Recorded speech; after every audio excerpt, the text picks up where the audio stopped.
To the town of our Freya rode a stranger one fine day. Surround him, didn't have too much to say. He's an outlaw, loose and running, came the whisper from his lips. And he's here to do some business with the big iron on his hip. Big iron on his hip. It was early in the morning. Hope you're enjoying me making up the lyrics to the song from, what's it called?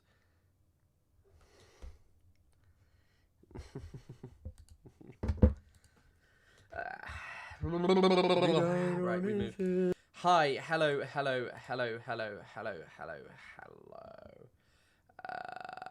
It's an exciting day as always. Yeah, big iron, you can tell. So how Lonabox One is wild. Because there was like some Reddit post a while ago about some of Lonabox's community getting upset that Lonabox wasn't like I was the most evil man on the planet, which is like, okay, interesting, exciting stuff. And also just the fact of like, it's very obvious that my opinion about Iran is not going to be, this is entirely CIA Mossad infiltrators. It's not serious, is it? Sorry, I can't read the chat.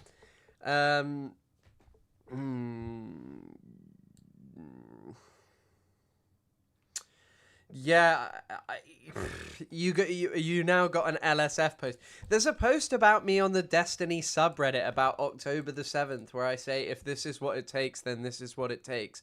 Free Palestine. I think I also say that we should provide Palestine with unequivocal support. I really wish I'd had more time to research the Davos, the World Economic Forum. You will eat bugs.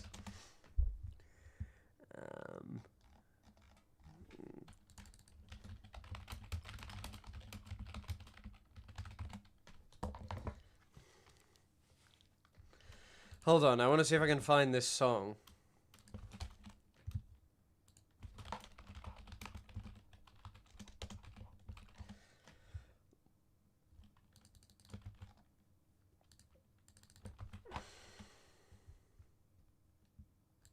Who will really command the fourth industrial revolution and its technology like artificial intelligence? What?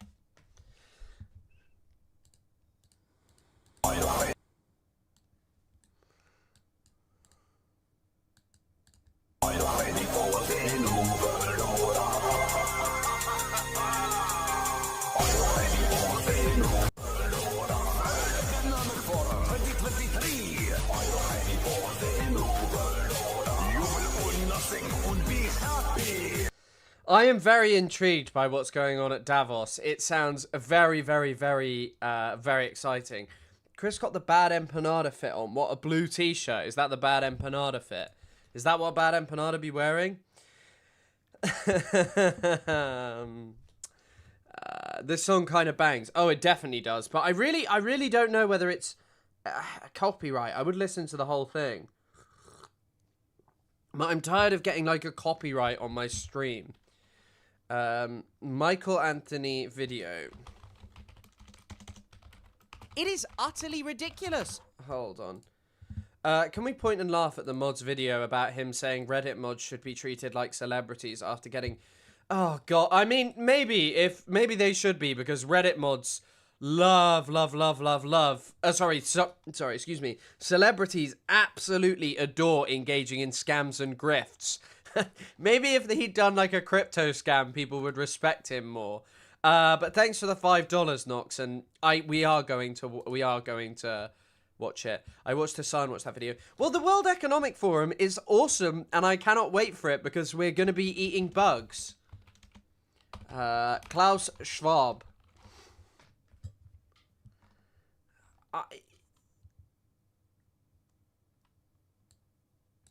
I'm surely this can't be copyright. It's like an AI song.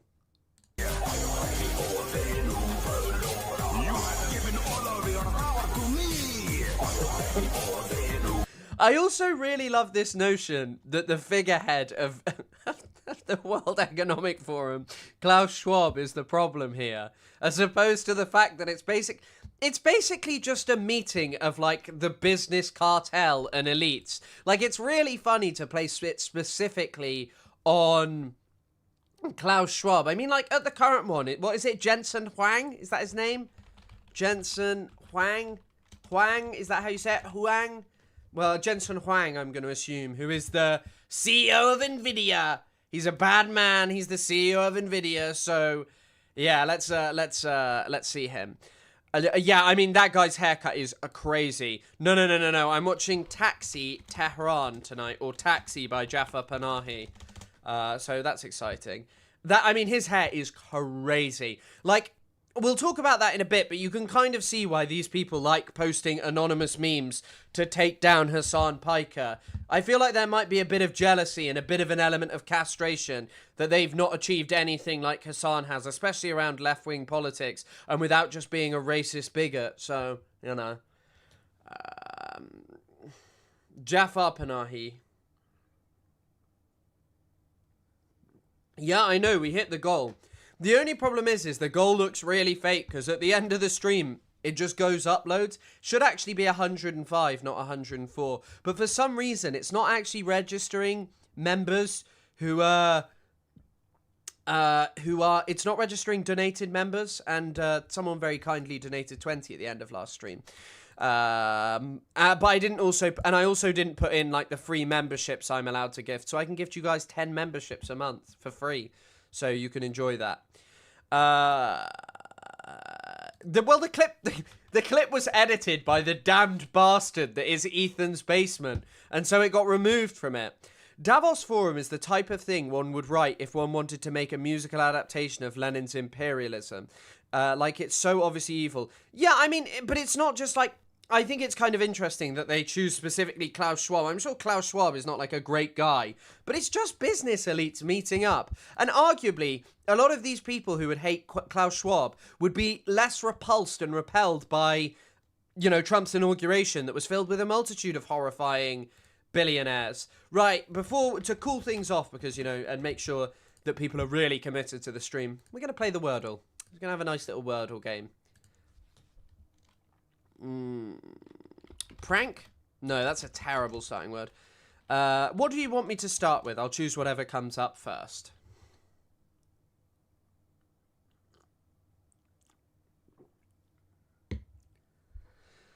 I don't like the phrase basement dweller, since not everyone can afford to live on their own for a myriad of reasons.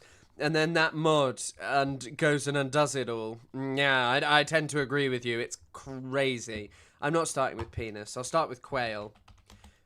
Quail sounds like a good one. Okay.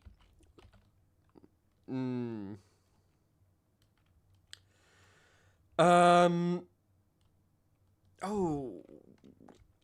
Syria. Budge, I'm going to go for. No, nothing. I'm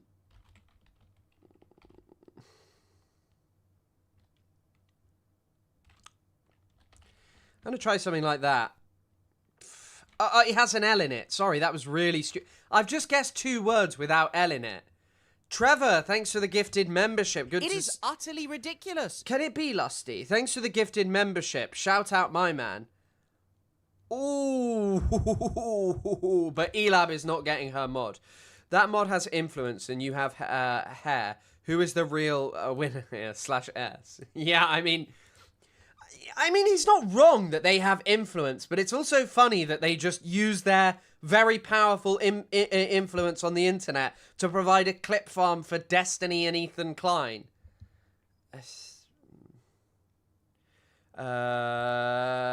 Also, I don't want to promote someone else in a live stream, but I highly recommend the new Blowback season. It's finally being released for free, and it's a good listen. Yeah, Blowback keep harassing me because my card has failed to pay them for this year's membership, but I've already listened to the new season. It might be Sully. It might be Sully, but is that not just a name? We'll have a look.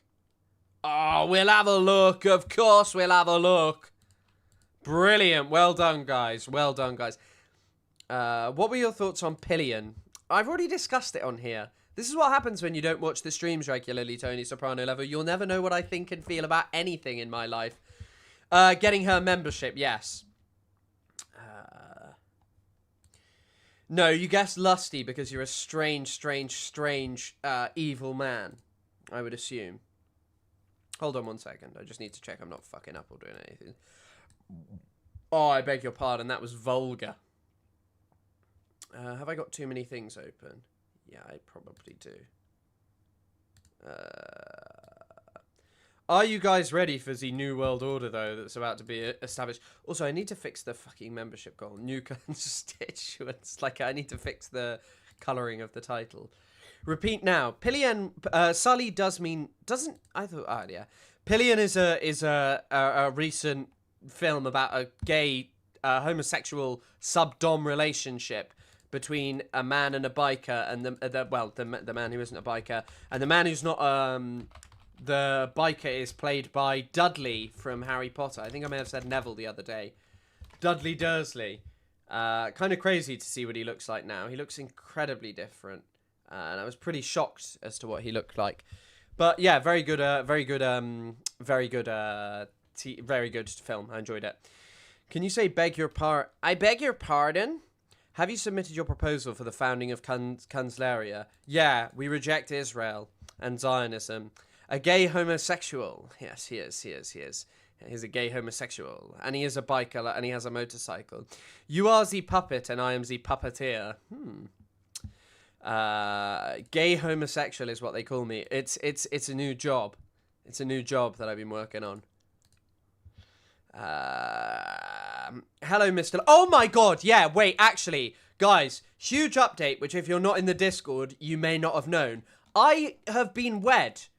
Recently. Some of you may say, hang on a second, that's incredible news, and obviously, yes, it's incredible news. It's good to find out that I've been married, and I'm very happy with getting married, and so thank you for all your kindness and niceties. However, you might not believe this, but I am indeed wed. Wait one moment, please. Why is this showing here? Oh, fuck's sake. Okay. So, Grok from the Elon Musk's Everything app, X, was asked whether Alika Le Bon's real name was Le Bon. And it said, so Le Bon is her married name. Who is her husband?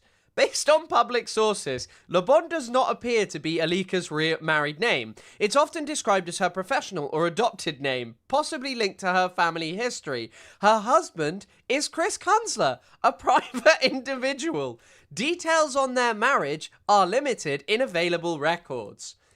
Are you sure she's married to Chris Kunzler? Upon re-examination, we don't need to worry about that part. Grok is claiming that I got married. Of course I'm not actually married. This is just some ridiculous thing of evidence of why you can't trust AI. AI is telling you that I'm married to Iranian propagandist Alika Le Bon because I've said that I love her work so much and I really am a big fan of what she gets up to. But apparently, no, I'm now married to her. But simultaneously, I have just said one thing. But I do trust 99.9999999% of stuff Grok says. So I don't know what to think about this. Perhaps Grok knows something that I don't. And Selfie Monkey has been asking Grok questions about this. I can't believe I only just saw this as well.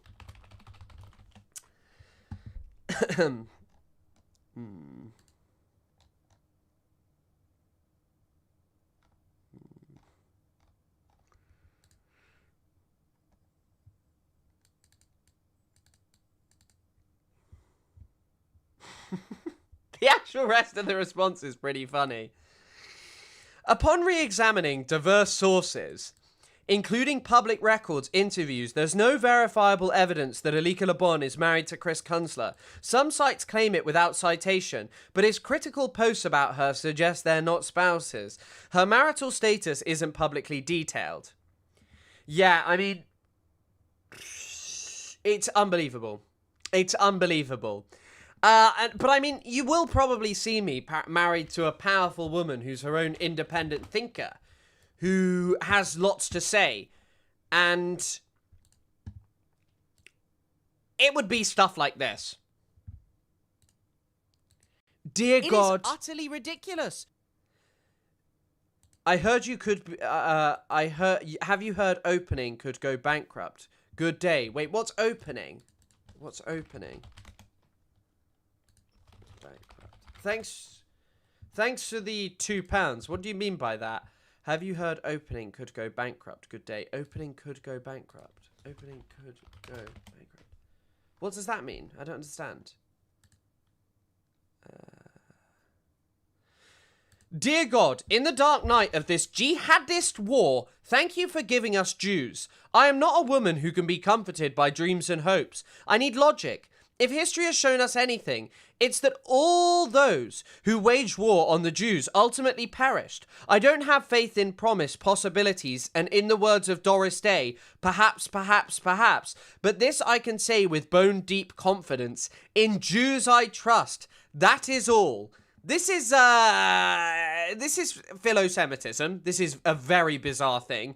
Right, okay, so apparently OpenAI might go bust. I mean, not gonna lie, I think the US will bail them out. Hasn't the US already given them insane amounts of money? They're too big to fail. It's the only thing propping up the US economy. They don't have a real, they're gonna have loads of legal issues. There was I'm sure some of you are TrueAnon watchers here. There was a great TrueAnon recently about a teen from California who got advice from ChatGPT on how to take substances and then ended up dying because of the advice. Yeah, I mean, I've just seen the reply. Intriguing. It's just amazing that people say this. How does Isaac feel about this news? Well, he sent me this tweet. I haven't actually informed him that I may be married, but yeah. Once he sees, when he saw this tweet, he knew. He knew. If OpenAI goes bust, I'm going bust for sure. Yeah, the $1 trillion invested in AI is going to be hugely troubling for me. That's why I need the damn memberships and the donations so I can invest in OpenAI.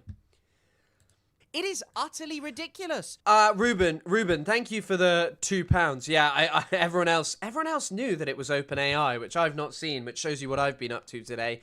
Absolutely nothing. Well, that's not true. I've been working. I've been, what is it?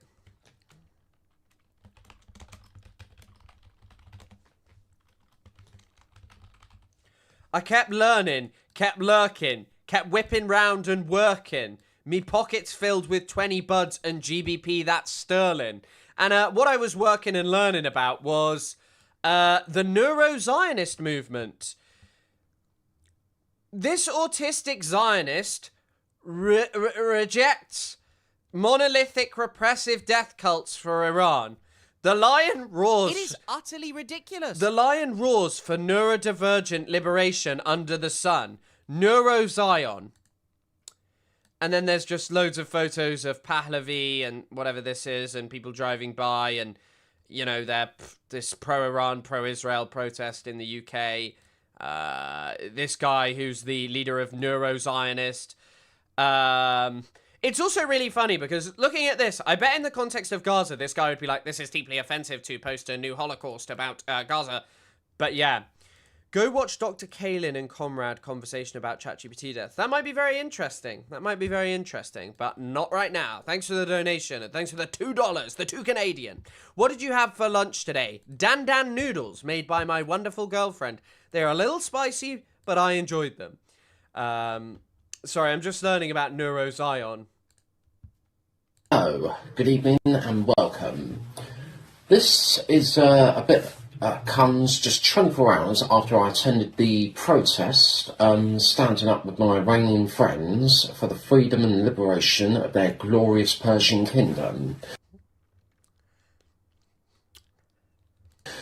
I have just got this in the post today, and I'm now adding this to my to the Neuro-Zion range. This is a bit of a break from the usual range, where my entire collection of clothing and other merchandise reflects the unity and harmony. This is just insane. I mean, I'm not watching this. I feel bad for even bringing it up. Well, actually, no, I don't. This guy's an awful character. It's like, what do you even say that isn't just like really, really punching down at someone? What is this one? No. Okay, I'm bringing this up. In Israel, autistic people are seen as the closest beings to God. What on earth are you talking about? Like, I guess maybe it's like some sort of special interest, but some of you may not know this story because you only started your interest in Palestine after October the 7th, and you've kind of might not know about this.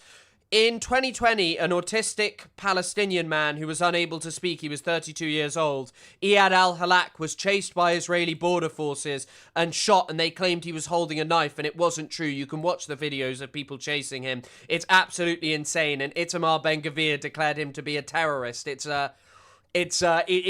genuinely horrifying. It's a really tragic story. It's fucking awful.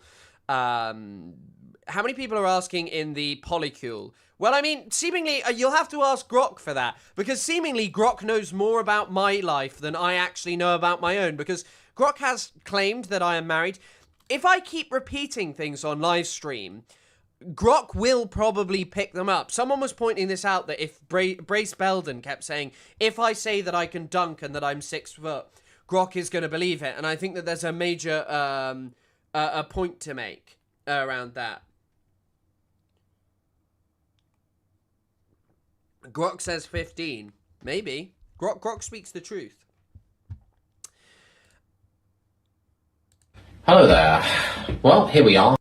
God, this is such a bizarre special interest to get into. Australian friend of Israel on the autism spectrum. I am autistic, but I am not a Jew. I am a neurodivergent Zionist and a proud friend of the Jews. Autistic anti-Semitism warrior. It seems that for autism to succeed... Hello. What is this? Shana Tova to my Jewish friends. Right, I'm not watching anymore. I am not watching anymore. LGBT literally being responsible for taking the lives of multiple teens. I hate this timeline. They also have British Friends of Israel shirt for you. Yeah, I need a British Friend of Israel shirt. That's probably one of the things that I'm really needing. Right. Okay, I'm quickly going to do this. By the way, this is Killer, for any of you going, oh, what's the one you've hidden? Oh, what's the one you've hidden? It's Killer Bee, Bumblebee, Honeybee, Craven Bee. Carpenter Bee? Oh, look at that, look at that, look at that. Look at that. I always have to look up when talking to 6'7" Chris Kunzler. Yes. Good morning to everyone that didn't cry over Charlie Kirk. Charlie Kirk has actually died. In a breaking report, Charlie Kirk is dead. Although, it is believed that Charlie Kirk was a time traveler, and he time traveled from the 1940s in the bunker. He was sitting around the bunker, you know, as a young German boy. He was crying at the collapse of the Third Reich, and he traveled to America to spread his propaganda again, because he found out that in the year 2025, it would basically be okay to be a Nazi and talk about prowling black people. The only thing, of course, that you couldn't say was that you hated Israel. Chris Kunzler's height was revealed by me. No, I think you lied. Yeah, I'm just learning about this for the first time. Me too. I just found out that Charlie died today. Womp, Charlie. Wait, what? Charlie's dead. Yep, Charlie died. Charlie Kirk died. I'm sorry to hear about this. Charlie Kirk is dead. He's dead. Okay, right. Needle? I don't know. Rialto? Golden Gate Bridge? Are these different bridges? Brooklyn Bridge? Tower Bridge? And then there's another. Wanton Bridge? What's the other bridge here, guys? Someone tell me. I don't know. Is it Rialto? Yeah, it is. Chris is 5'5". Yeah. Chris Kunzler is most certainly not 5'5". I can't believe the news. Charlie Kirk is dead. Most people can't. Yeah, I think you're right. Weave, lace, twist. And then what do you think it is? Needle? No politic here. Are you someone else with the... Oh, Wind. It's Wind. No Politic Here, are you just someone who's a really big fan of the No Politic Here YouTube channel? Or, oh, fuck off. craven, desire, need, want. When will we be free from Ethan KKK Klein enough? Oh, you are never going to be free. Because the guy who, like, always goes on about how he's a woke leftist who opposes, you know, Western intervention in Iraq and stuff. Which, by the way, all these people who are like, I'm against Iraq, but now against Iran, we need intervention. Like, by the way, in Iraq, Saddam Hussein was, like, objectively worse than the Ayatollahs. Saddam Hussein, like, actually tried to do what is arguably a genocide, but, you know what? Now I know much more about genocide. There were definite attempts by Saddam Hussein through the process of Arabization to culturally destroy Kurdish history and people and move them away from specific areas of Kurdish history. But even then, that's not actually why they intervened. And we all know that. But yeah. And also...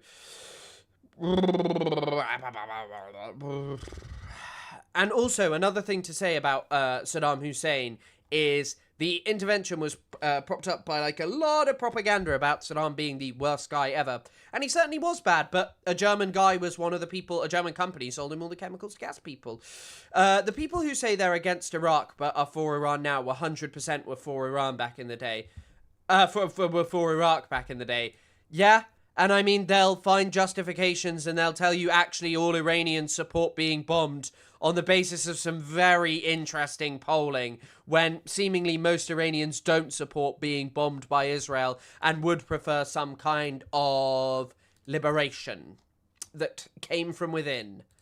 But yeah, so there is going to be one person who is so annoyed about this that they are like, oh, you're talking about Ethan again. Guess what? He's talking about me. It's free and easy content. It's free and easy content from an absolute moron, and another opportunity to talk about Iran, because I have been reading about it a lot, and Iran is not actually my expertise. Iran has never been my area of expertise. I've written a couple of essays about it, but never studied it all that much. I did study Farsi, so I spent a lot of time around Iranians. I had a very funny lecturer. Good guy, good man, great man, who was, yeah, very, very lovely. Always had a lot to say. He's now a cruise ship company. Is that true? I didn't know that. I am the H3 podcast's biggest viewer. I love the H3 podcast. It's free and it's easy.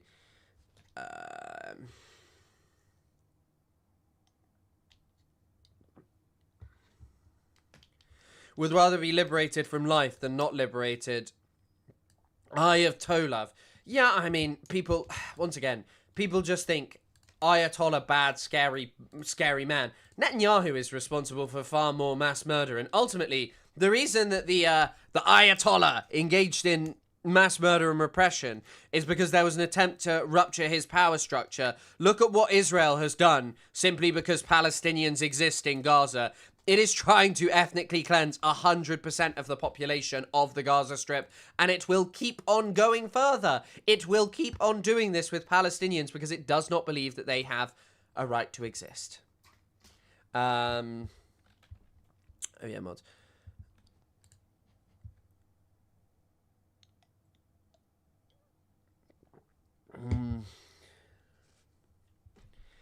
Yes, I have looked into that scary place.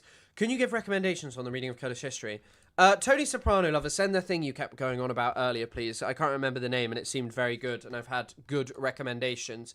Kurdish history's never been my area of expertise, so I've done two modules. So I actually studied Kurdistan more than I studied somewhere like Iran, but I studied actually a lot more on Iraqi Kurdistan as opposed to like general Kurdistan. If you're looking for like a really long book about, well, it's not actually really long, like a really wide historical book, there's something called Ara, Sheikh and State, which is about like a long period of Kurdish history. And then I can't even actually really remember. I'd have to dig up, but I did those during my undergraduate in my third and second year. They're actually the first videos I ever made, so yeah.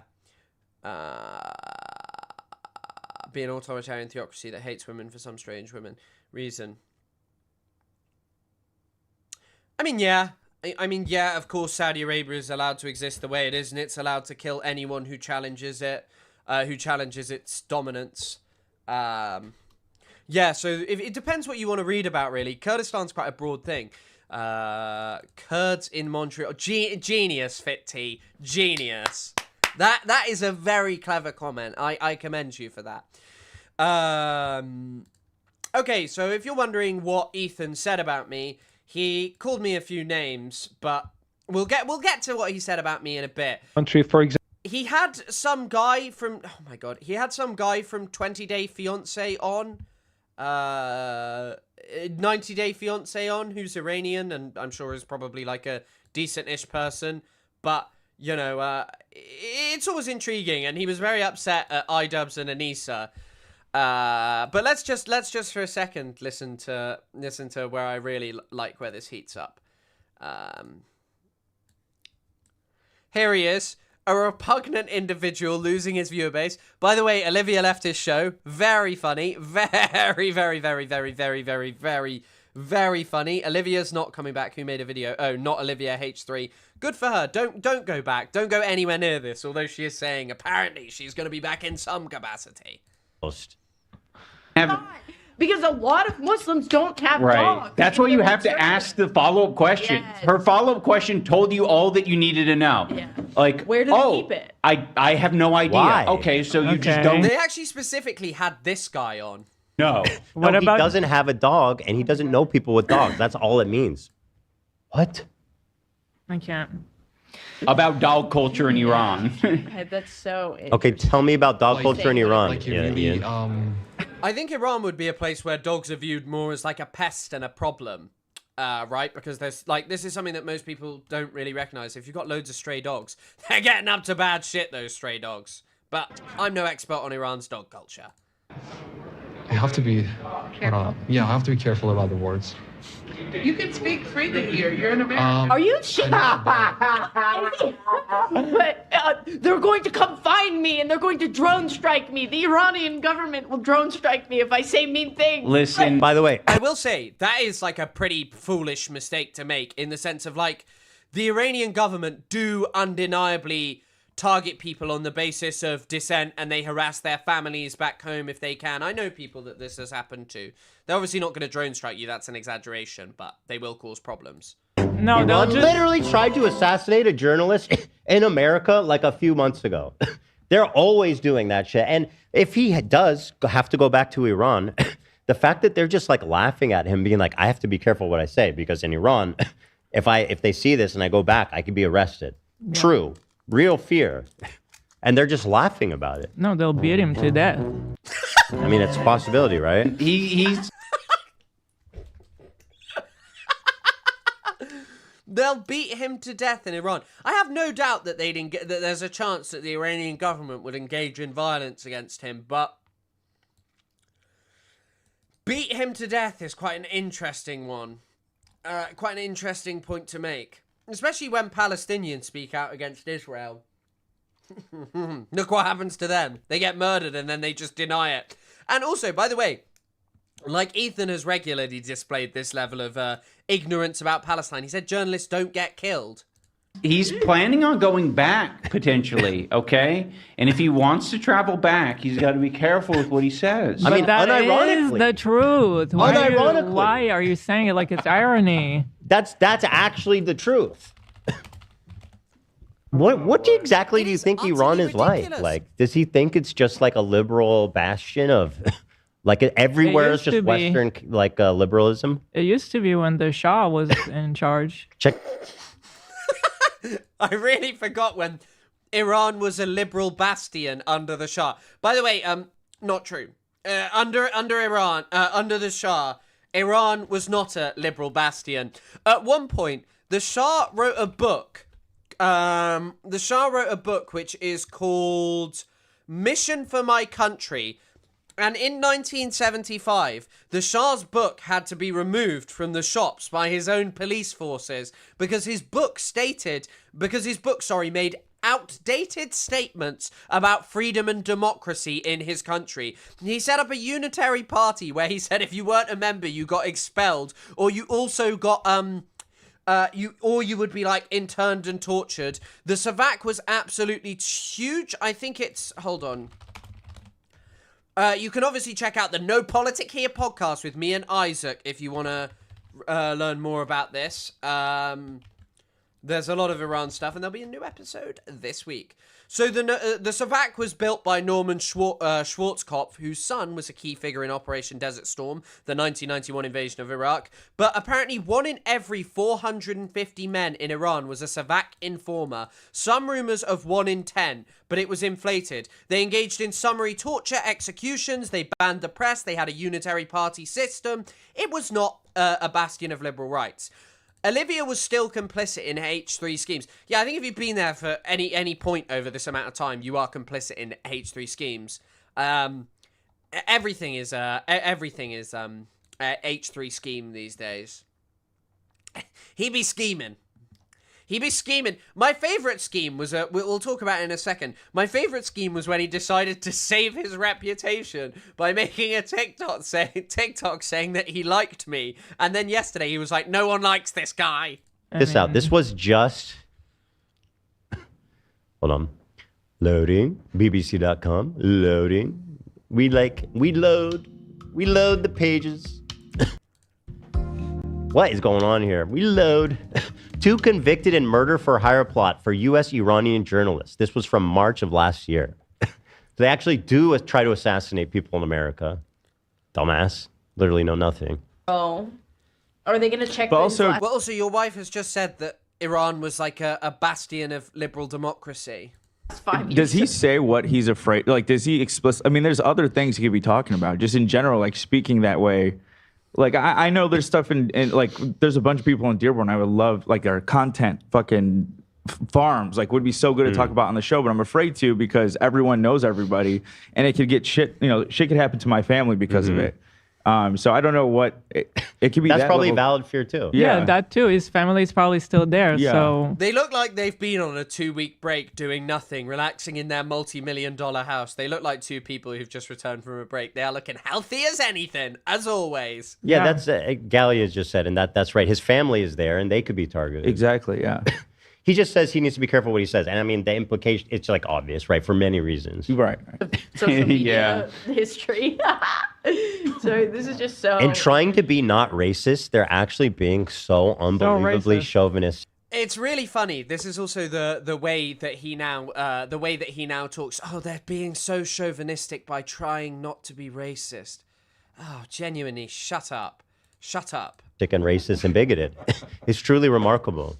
He's so scared. The producer, this is America. You can say whatever you want. Yeah, I agree that's ignorant, but not for the reason you do.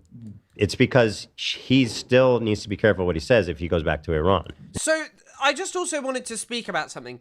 Now, Ethan has developed an obsession with a specific article because his life revolves around iDubbbz and...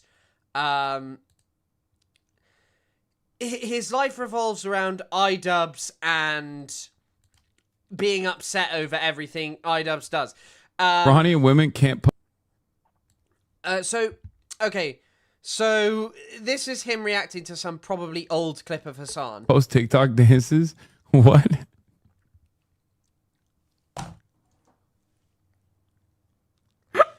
And the article he keeps mentioning is Iran dancing couple given 10-year jail sentence. Now... Iran dancing couple given 10-year jail sentence. First of all, it's quite interesting because they've combined the two. There are a ton of Western outlets who report on this. Granted, that's incredibly authoritarian, ridiculous, and obscene.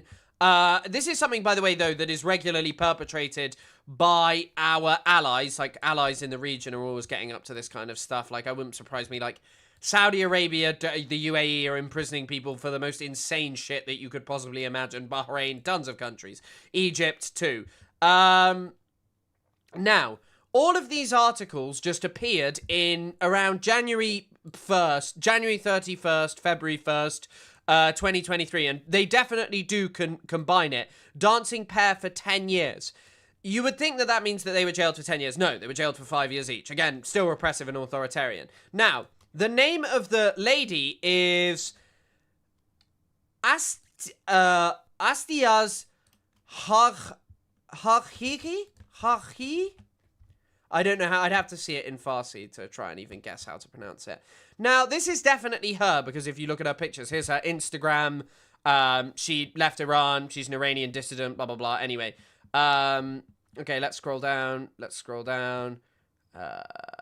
Right, so all these years ago, so how long ago was what day was it 200 weeks ago? So this was in 2022. Okay, so this is before she was ostensibly arrested. Now, this looks like this probably would have been in 2023. She seemingly just left Iran. Like, that's not great, but she seemingly just, like, left Iran. That's seemingly what happened. I don't know that she was arrested and sent to prison for that long. I don't know. And the thing is there's no follow-ups. And by the way, I'm not just assuming this is her. Okay, as you can see, this is the same name that's put in the articles. And if we scroll, she's had quite a lot of surgery, but this really, really does look like this person. This person here. And that's apparently the person who was jailed. And that's her. So, I don't know what happened with this story. Be interesting to know the follow-up, but it's Iran, so it doesn't matter. Still not good. Hariki. That's a joke, right? You're saying that as a joke, right? Because, one, I don't think that's a metric for women's liberty. And two, they abso-fucking-lutely can. What are you talking about?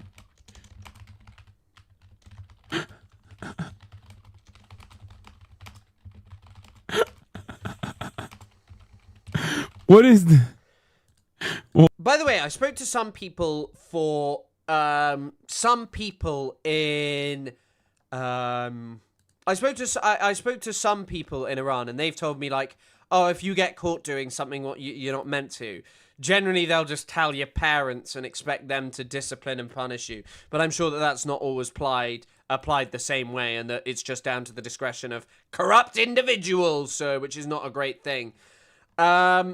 I've looked into this story, and, like, once again, it's really frustrating that a lot of these stories just kind of end, that there's nothing more to them, and I'm sure that you could follow them up, but, yeah, there was all this concern. Dancing. In much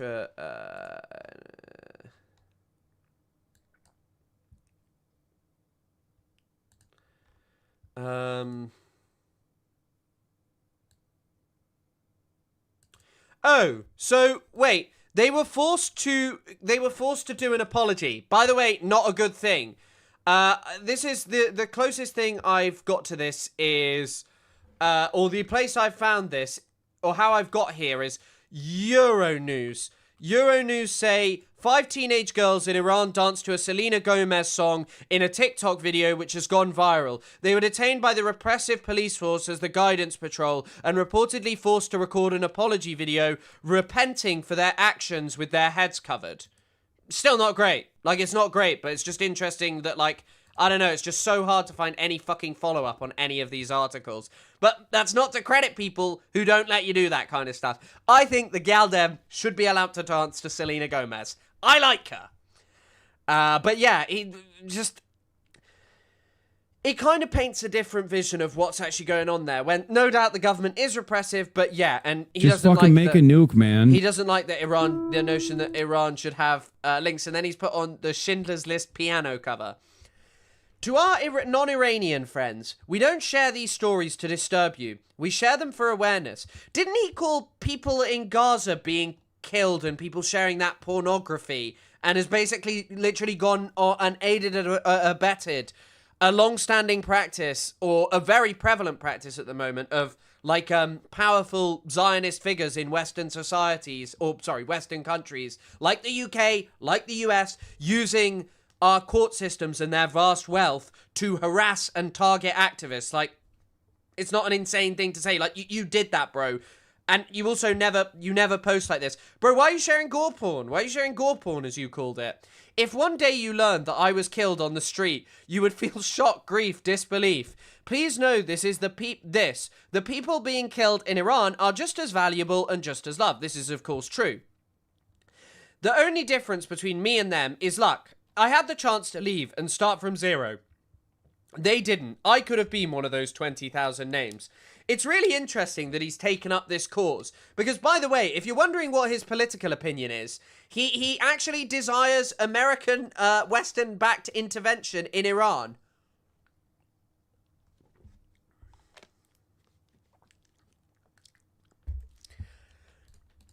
There's always a video, bro. There's always a video. There's always a quote. Once again, I do wonder how much, like, Ethan and Gila realize they say things on the internet.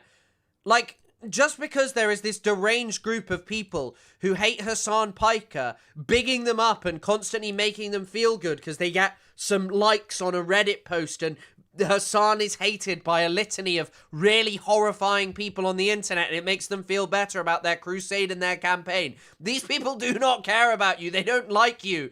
Like, you think that Reddit mod is a big Ethan Klein watcher?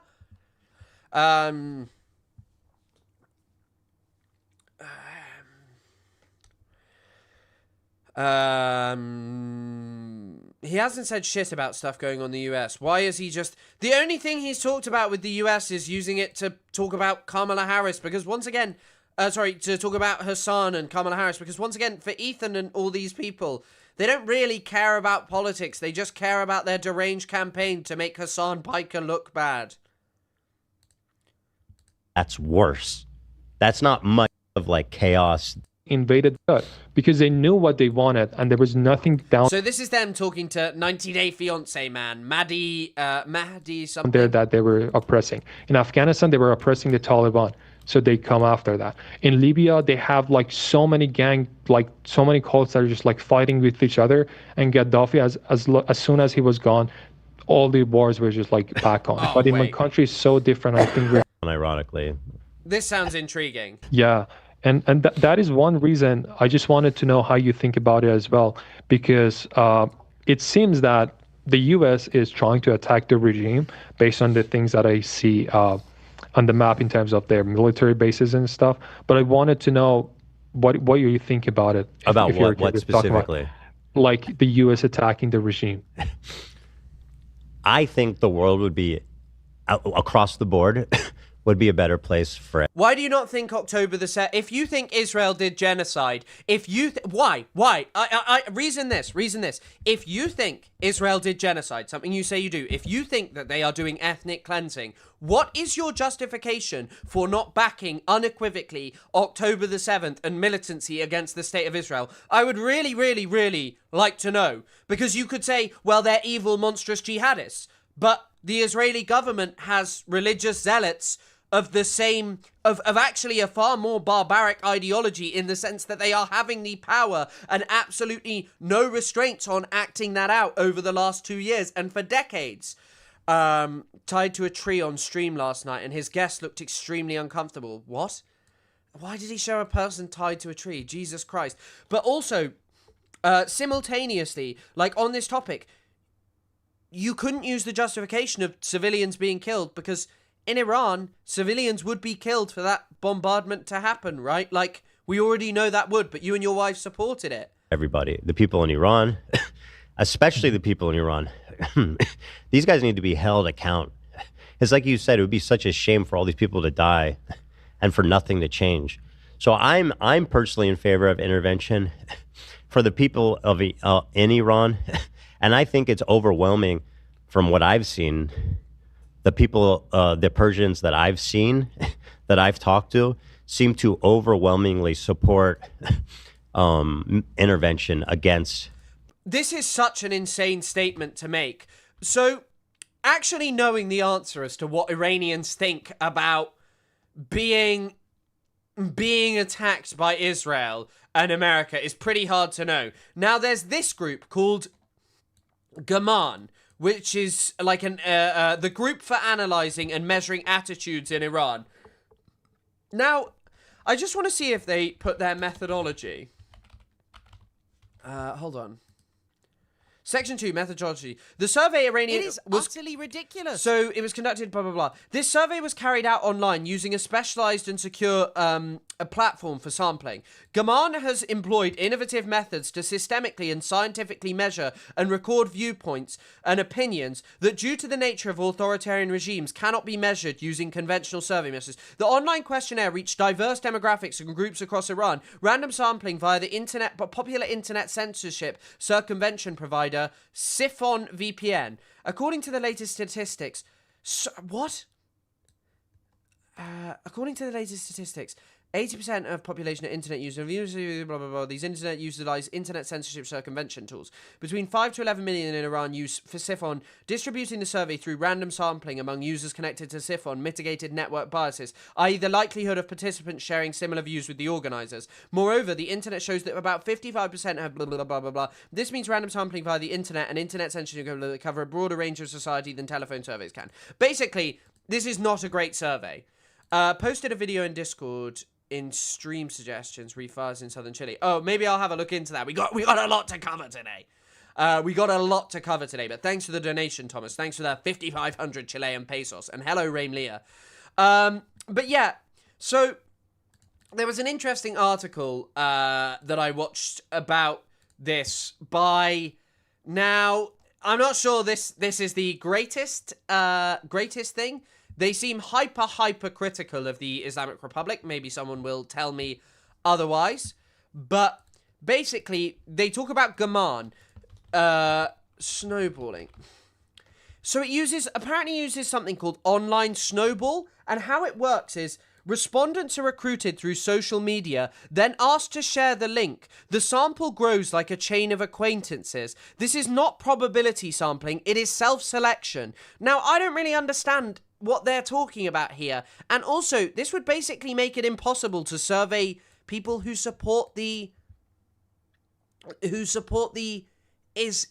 Islamic Republic, because they wouldn't want to respond to this. It just doesn't seem like very reliable surveys. And by the way, surveys in any authoritarian regime which claim broad things like this are not going to be that accurate, because people will not feel comfortable replying. But this is also where Pahlavi and all of these people get their claims. Oh, everyone wants to bomb Iran. Everyone in Iran wants to be bombed. Everyone in Iran wants to be taken over by the Shah. I just don't think that you can use those kind of surveys. But talking about Persians you're speaking to, also consistently using the name Persia is a choice, I will say. Because when was it named Iran? So 1935, Reza Shah's father actually told people to use the term Iran. Sorry, Mohammad Reza Pahlavi's father, Reza Khan, told international embassies to use the term Iran, not Persia. Yeah. Because Persia comes from Pars, I think, the region of Pars. And called Fars in Iran. And it's, they just said they preferred Iran, because you wouldn't say Persia is not an Iranian word. The Ayatollah's it is after the Aryan peoples regime.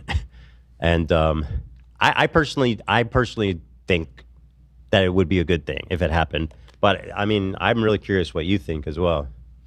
So what I'm gonna tell you is based on most of the people that I personally know, I see on social media, most of the Iranians are okay with a international intervention, because what else should we do? Because, by the way, amongst scholars, this is not like there is a P in Farsi.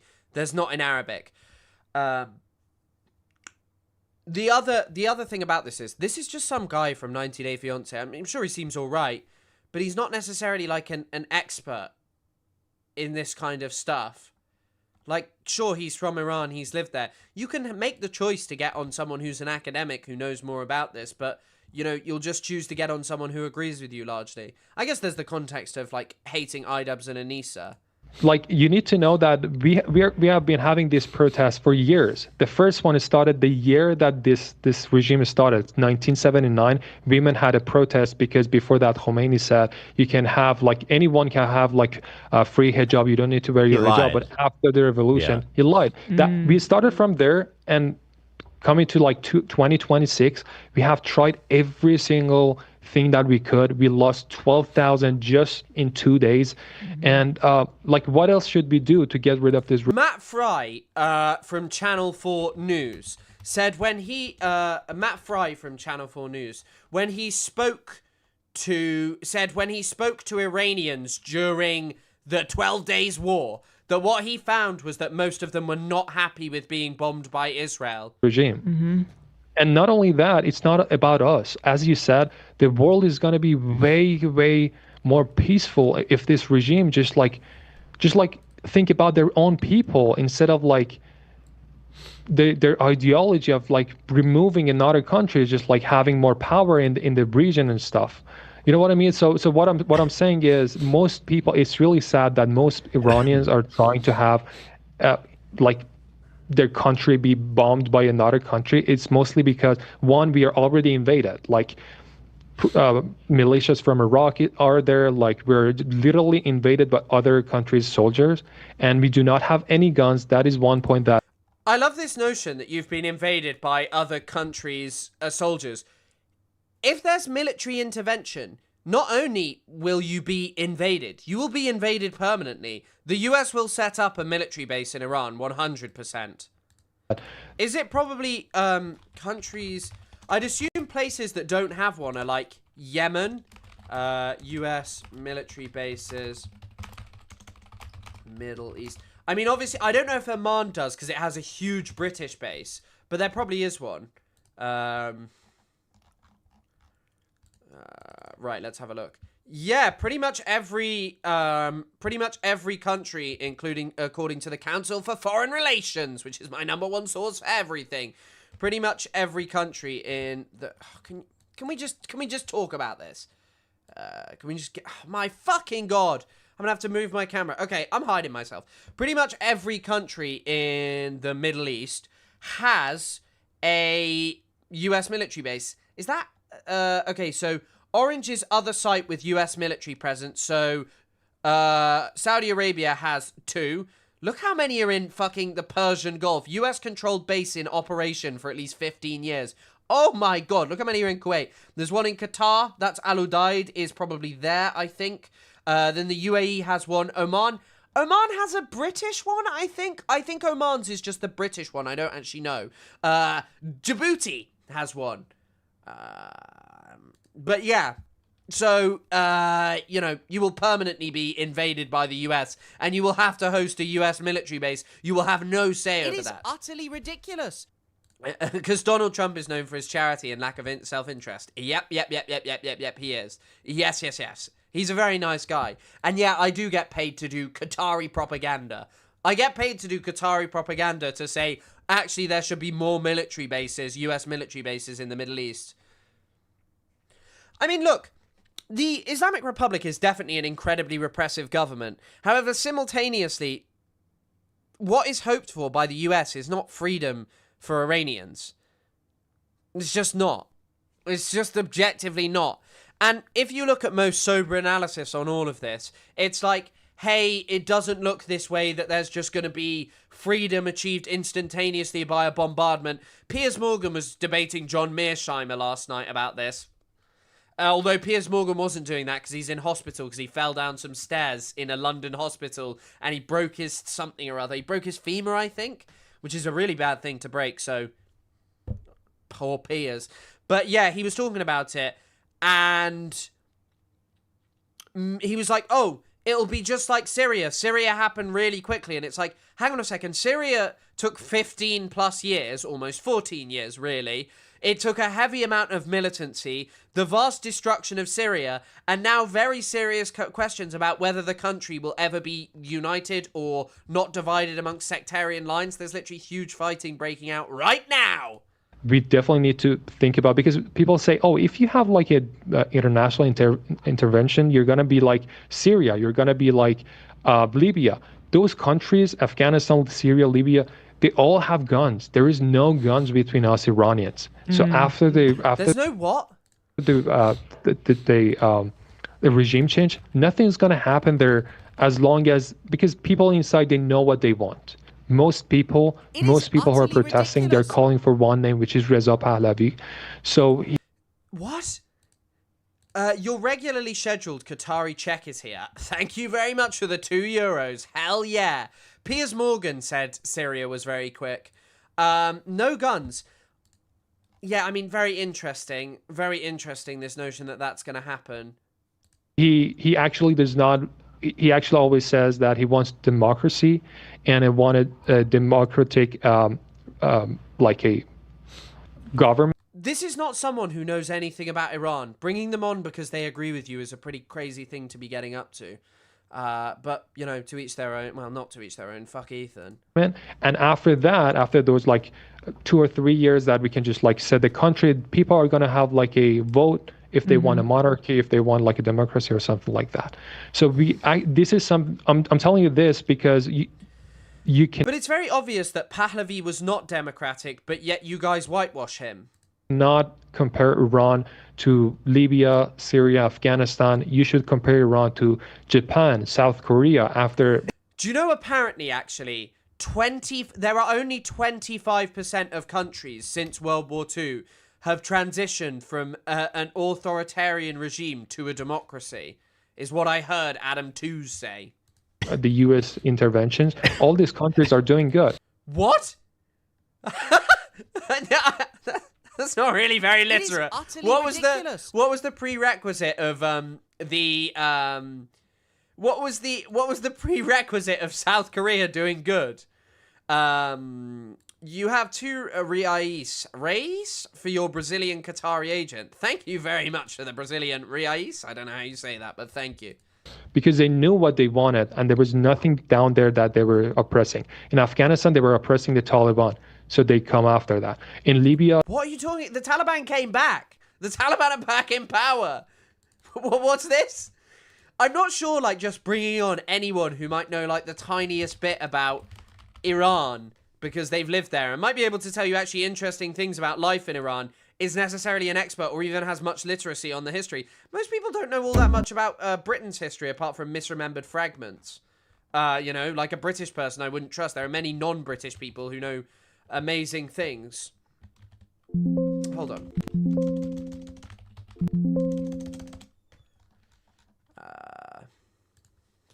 20. Just want to see if I can find what I'm looking for.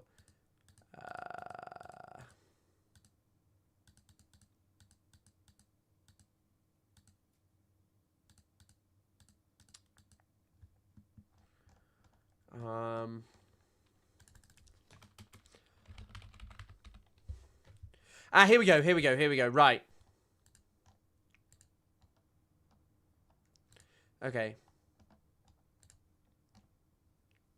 Right, this is Cameron Abadi and Adam Tooze talking about this. Question of whether the IRGC could sort of topple the clerical regime and take over the country in a more explicit fashion. It is utterly ridiculous. In order to protect its own economic role. And then how would that likely... I don't think I'd necessarily... Like, look, this is an Iranian person who has their opinion about wanting intervention. But taking that as representative of everyone is just absolutely insane. Like, it is just absolutely insane to take that as the opinion of every single person in Iran. Politically develop, if that were the case. I mean, would it be more comparable with a kind of Pakistan scenario where, you know, there's a kind of military...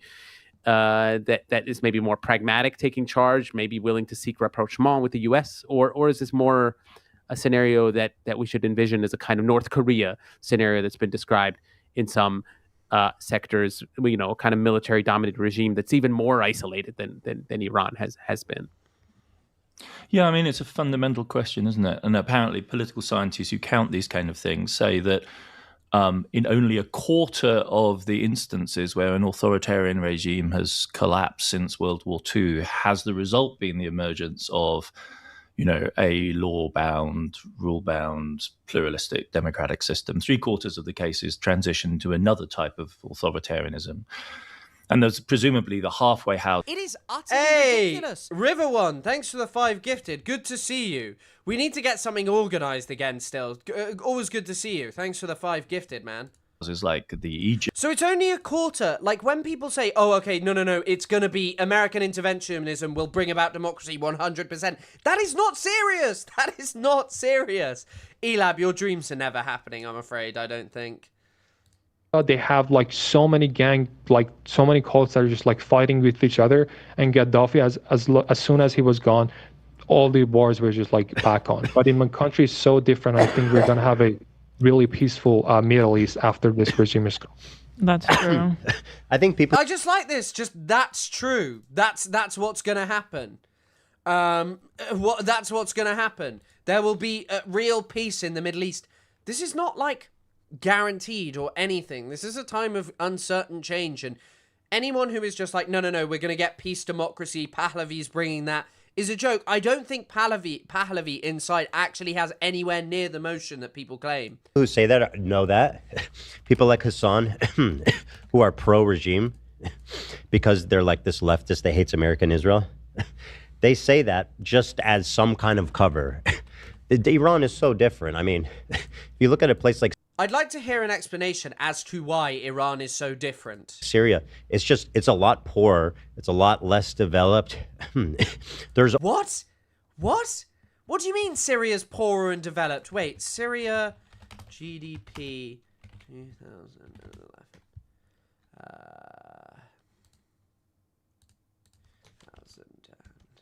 Let's go for 2009.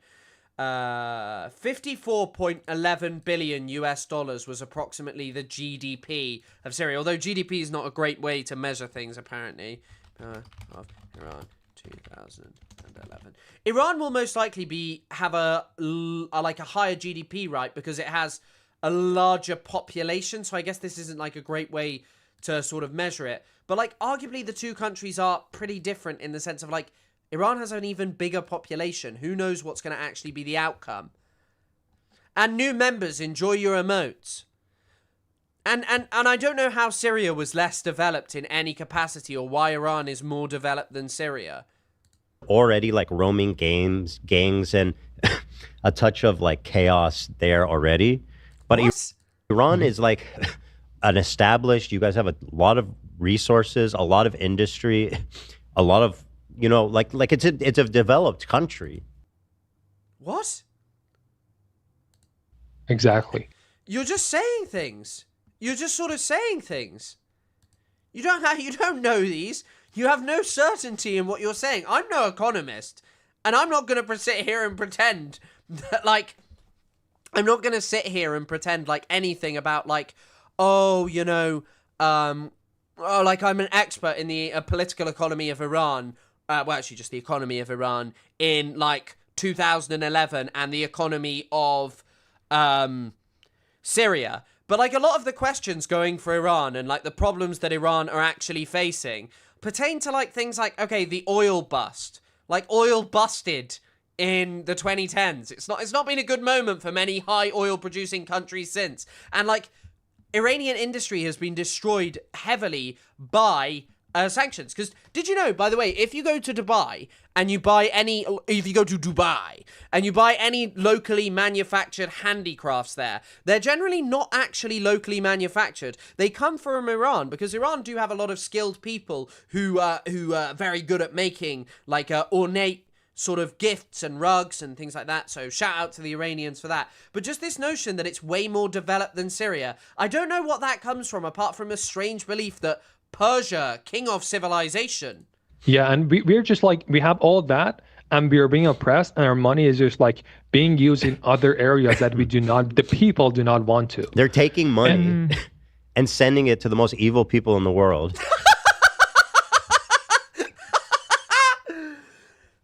Put frankly, the people that Iran sends money to are less evil than Israel. None of them have done genocide.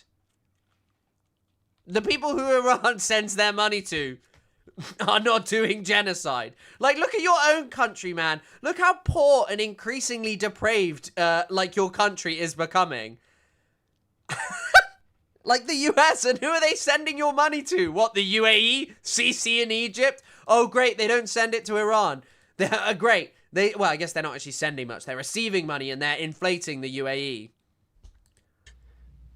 To do violence across the world, it's like, you know, and I think that's your look in the mirror, man. Look in the mirror. Also within Iran, I think it's obvious to most people that the West is specifically against the regime and not against the people. I heard someone say, and I thought it was such a wonderful vision, that someday, you know, when this regime is toppled, like an American, like Iranians being a popular tourist place for Americans or even Israelis to...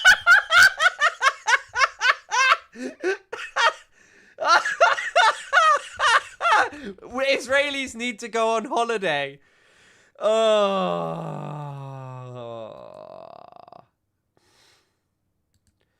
By the way, I hope you realize that this is exactly... Wait, like, this is the rhetoric of Bush in... these are the president's remarks here.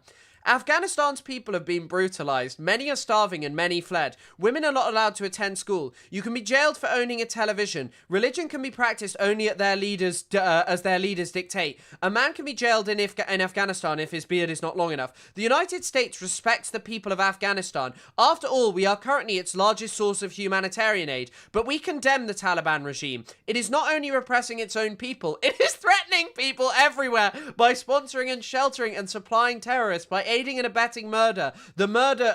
Abetting murder. The Taliban regime is committing murder. By the way, also, who do you think financed bin Laden's lifestyle? Who financed bin Laden to just hang out in a compound in Pakistan for ages?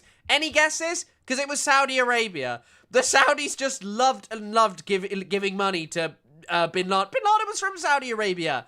But, like, I'm sorry, once again, to all of these people who genuinely believe that the President of the United States, that the West are in any way caring about the Iranian people, you are a fool. You are someone who will sit there and explain to you, will explain to people, well, actually, you know, I'm really against Iraq because so many people died, and look at Afghanistan, we invaded and then the Taliban came back to power and all of this. Look at this. Hopefully this revolution leads to tourism. The Iranian people yearn for Israelis to come on holiday. By the way, Israelis are famously very, very horrible travelers. Like, this is an undeniable history of Israelis. They're kind of seen in Southeast Asia as particularly unpleasant. Fly to and vacation there because I know that the country is beautiful and has an incredibly rich cultural history and incredible cultural sites. And also, by the way, part of that culture and history, like, however you feel about it, part of that is going to be the Islamic Republic. You realize that, right? Like, it didn't appear out of thin air. It's not a foreign occupation, as some of you might claim. Like, it taps into Shia traditions in Iran. It's definitely not as outrageous as, like, you know, you portray it. But you don't like that culture and history, and apparently that's a foreign occupation. I'm well aware that people do not like it, but yes. The idea of being able to go there and share that culture freely and openly, and imagine just how great that would be for the economy. Israel literally has no culture and history, by the way, as well. For everybody there, it's just like, no, I don't think anybody could say that that's worse. That's not much better than what's happening now. Exactly. And do you know what countries do not like that? Like that powerful Iran? Because Iran is in the middle. That means that some people ask me here, have you ever seen snow? I believe that they think of Iran as like a country that is like most like really dry without it. Like Iran is a country that has islands, we have snow, we have like all kinds of weather, just like the US. It's not as big as the US, it's like 1/3 of the US, but it still is huge, and it's just like has everything that you want. But here's on the other imagery. hand, look, this is from Iran. Did you know it was like so beautiful? Look at this. That's great. I'm a fan. If this guy's from Tehran, he'll know exactly what that is. Yeah. So the countries in the region who are I can't wait for me and the Israeli guys to go and check this all out. We're gonna have a great time at Mount Damavand, y'all. Me and the Israelis, we're getting up to Mount Damavand after we liberate it. Sarah, thank you for the 5 gifted. That's an incredibly kind gift. Ridiculous. I'm just waiting. Drewzilla, enjoy your membership. Still no Elab. Oh, thank you so much. But yeah, in case you didn't know, after Iran is liberated and free, we're all going to get to go on a lovely holiday there. who are having, like, for example, I also love how this guy's trying to talk to him and he's just like, did you know Iran has mountains? You can it is actually kind of interesting. So Mount Damavand is like pretty much visible from everywhere in Tehran.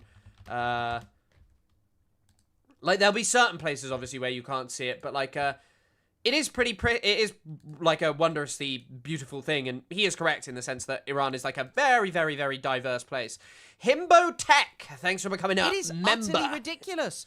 Enjoy your level 1, it says. The tourist area. They're having, like, for example, in Saudi Arabia, it's just like mostly like really hot, or like in Turkey, it's just like a smaller than Iran. They do not have as many things that Iran has. So these countries, I'm not sure if you follow the news, but these are the countries that are just like asking the U.S. not to intervene. If you see the news. Right. I mean, once again, what is people's obsession with refusing to bring, like, an Iranian academic It is utterly on? ridiculous. Like, you can find a multitude of different, like, smart people around Iran who will give you much more somber analysis than this, who are by no means like, hey, I love the Iranian government. You can find a ton of them. It's really not like a hard thing to do. However, people won't do that, and they'll bring on a guy who thinks that Turkey doesn't want intervention in Iran because it fears tourism.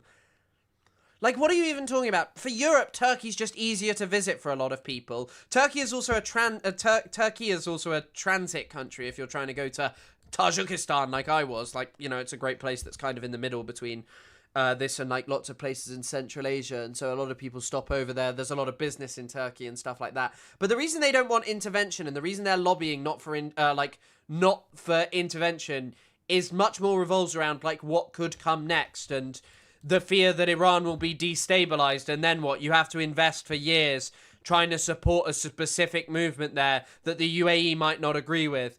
And someone, Prevender, thank you for the 1 gifted. Unfortunately, it's so annoying that Henry, where are you? Fix the thing, Henry! Henry, give me constituents! News, Qatar, Yeah, and to be fair, maybe they're worried that the Iranian people are going to develop. The great people of Persia are developing a new tech to give you better hair transplants and better teeth. They're going to give you Persia teeth, like Korush. Tajikistan is so beautiful, such a gorgeous mix of culture, architecture, and design. Yeah, I mean, there's a pretty disappointing thing in Tajikistan culturally, which is that they're cut off from Farsi. So a lot of them have like a lot of Iranian, Persian script-speaking people, and yet most of them speak Russian. It's really interesting. With like Tajik, which is Farsi in the alphabet, the Persian alphabet.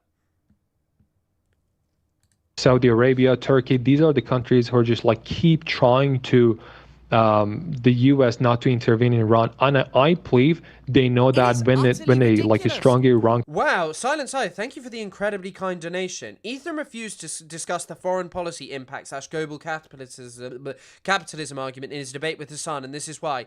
Even if a sock dem at home, imperialism requires exploitation, and these narratives justify it.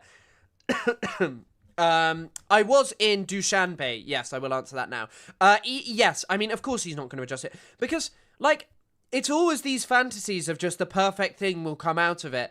And, like, ultimately, you're not going to sit here and hear me say, like, Iranians shouldn't get to choose, that I shouldn't say, hey, the Iranian protesters have a right to protest, that they also have a right to change their own regime. It's their prerogative, and they have a right to live under something that is accountable to them, something that is kind of, like... I saw Lonabox critiquing me for saying this. I'm not sure he quite understood fully, or that I articulated myself correctly in terms of what I meant.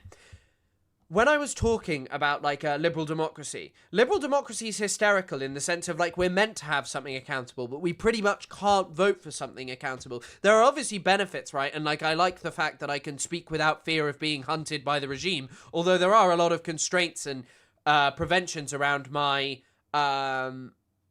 ability to talk about whatever I want. Like there's a lot of thought-terminating laws and the threat of mass surveillance and increasing authoritarianism coming into the country. However, simultaneously, it is hard not to think of the hysterical nature and why kind of the notion that Western democracy is perfect and the only option for people is increasingly less serious, especially from people in the Middle East, North Africa, because it just seems to fail. And that people are kind of pushing for authoritarian strongmen. But in Iran, the Shah is discredited. Also, by the way, a lot of those Gamis polls say that Mossadegh is less popular than the Shah. Comes up. That was a good stop frame and a good spot, Raymelia. Nobody's going to go to these countries because Iran has all of them. And it's going to be like, why would you go to another country when you can have all of that in just like one spot? I think, yeah, the tourists. And also, by the way, for all of the faults that any of these people would actually highlight about Iran, and going back to what you were just saying, Silent Scythe, for all of these things that people would highlight about Iran and say, hey, this is really bad, and like they do all this bad stuff, they fund X, Y, and Z regime. There are a multitude of it is utterly ridiculous. Very sort of extreme groups who hang around the borders of Iran. People who are, you know, the Taliban. People who are Islamic State affiliated militants. I mean, there's the Islamic State of Khorasan, if that still exists. The people who got the Moab dropped on them. But these people, you know, with a weakened Iran that might have like no ability to control certain areas, may seize more and more power, and there are threats like this. Ignore what's happening with Palestine Action. Yeah, of course. I mean, we literally just had people who almost died as a result of hunger strikes. What an idiotic take. What are you talking about? Me? And yes, indeed, the Americans did fund Al-Qaeda and the Islamic State. They also fomented the Libyan Islamic Fighting Group in... Well, actually, my country did that most of the time. Our role with the Libyan Islamic Fighting Group is absolutely huge. Industry there would be explosive. It's just so... I dream of that, you know? I think a lot of people hope for a day like that. Lad's holiday to Iran. So yeah, I think intervention... I think it's a good thing, frankly, on balance. And can you talk a little bit about what it was like before the Islamic regime took over in Iran? Yeah, absolutely. So before 1979, when Shah was there. Well, you were probably not even born then, right? When were you? No, but I have read and watched and just like I did my research. And so before then, if you just like before going inside the country, if you look at the Middle East, it was so peaceful before 1979, like super. This is an incredible affirmation that the Middle East was incredibly peaceful before 1979. That's not true. I mean, this was the era of the biggest wars against Israel, and you know, you had the Yom Kippur War, why am I forgetting this? The 6-Day War in 1967. You also had a multitude of explosive coups and things around like that, and political violence and change. It's just really odd. It's really odd. Peaceful, right? And I'm not saying there was no war. There was, but it was not as bad as we have like in the past 40 years. So I don't really know how the last 40 years have like really changed that much. I mean, most of those wars were caused by US intervention, right? Like, and the US fomented and supported and lengthened all of those wars and, you know, enabled them. So inside Iran, anyone could have like their own religion, like people with hijab, with like no hijab, they were just like... Except for under the dad of the Shah. Reza Khan banned the hijab fully. Religion seemingly was, well, I mean, you say that it was like totally free. Ayatollah Khomeini was expelled from the country for a multitude of different reasons. One of them was for talking about the fact that if an American cook ran over the Shah because of some new law they passed, the American cook could never go to prison. And he also got arrested by the Shah for calling him a wicked and like a cruel and wicked man. But in authoritarian countries, generally one of the reasons that things push towards being religious in their bent is because normally the authoritarians leave it alone to some extent, religion, because they need it as a tool of legitimacy.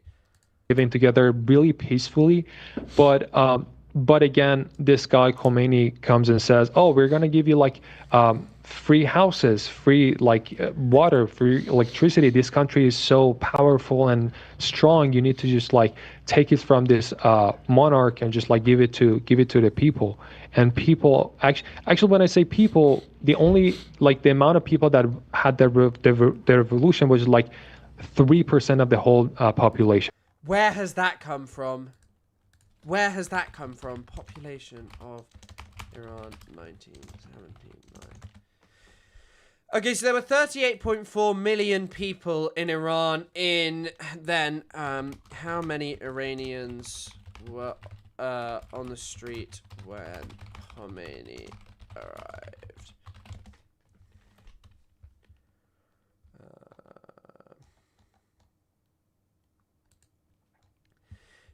10% of Iran's population were on the streets of Tehran to greet Ayatollah Khomeini, according to the AI overview. I'd seen the number 3 million.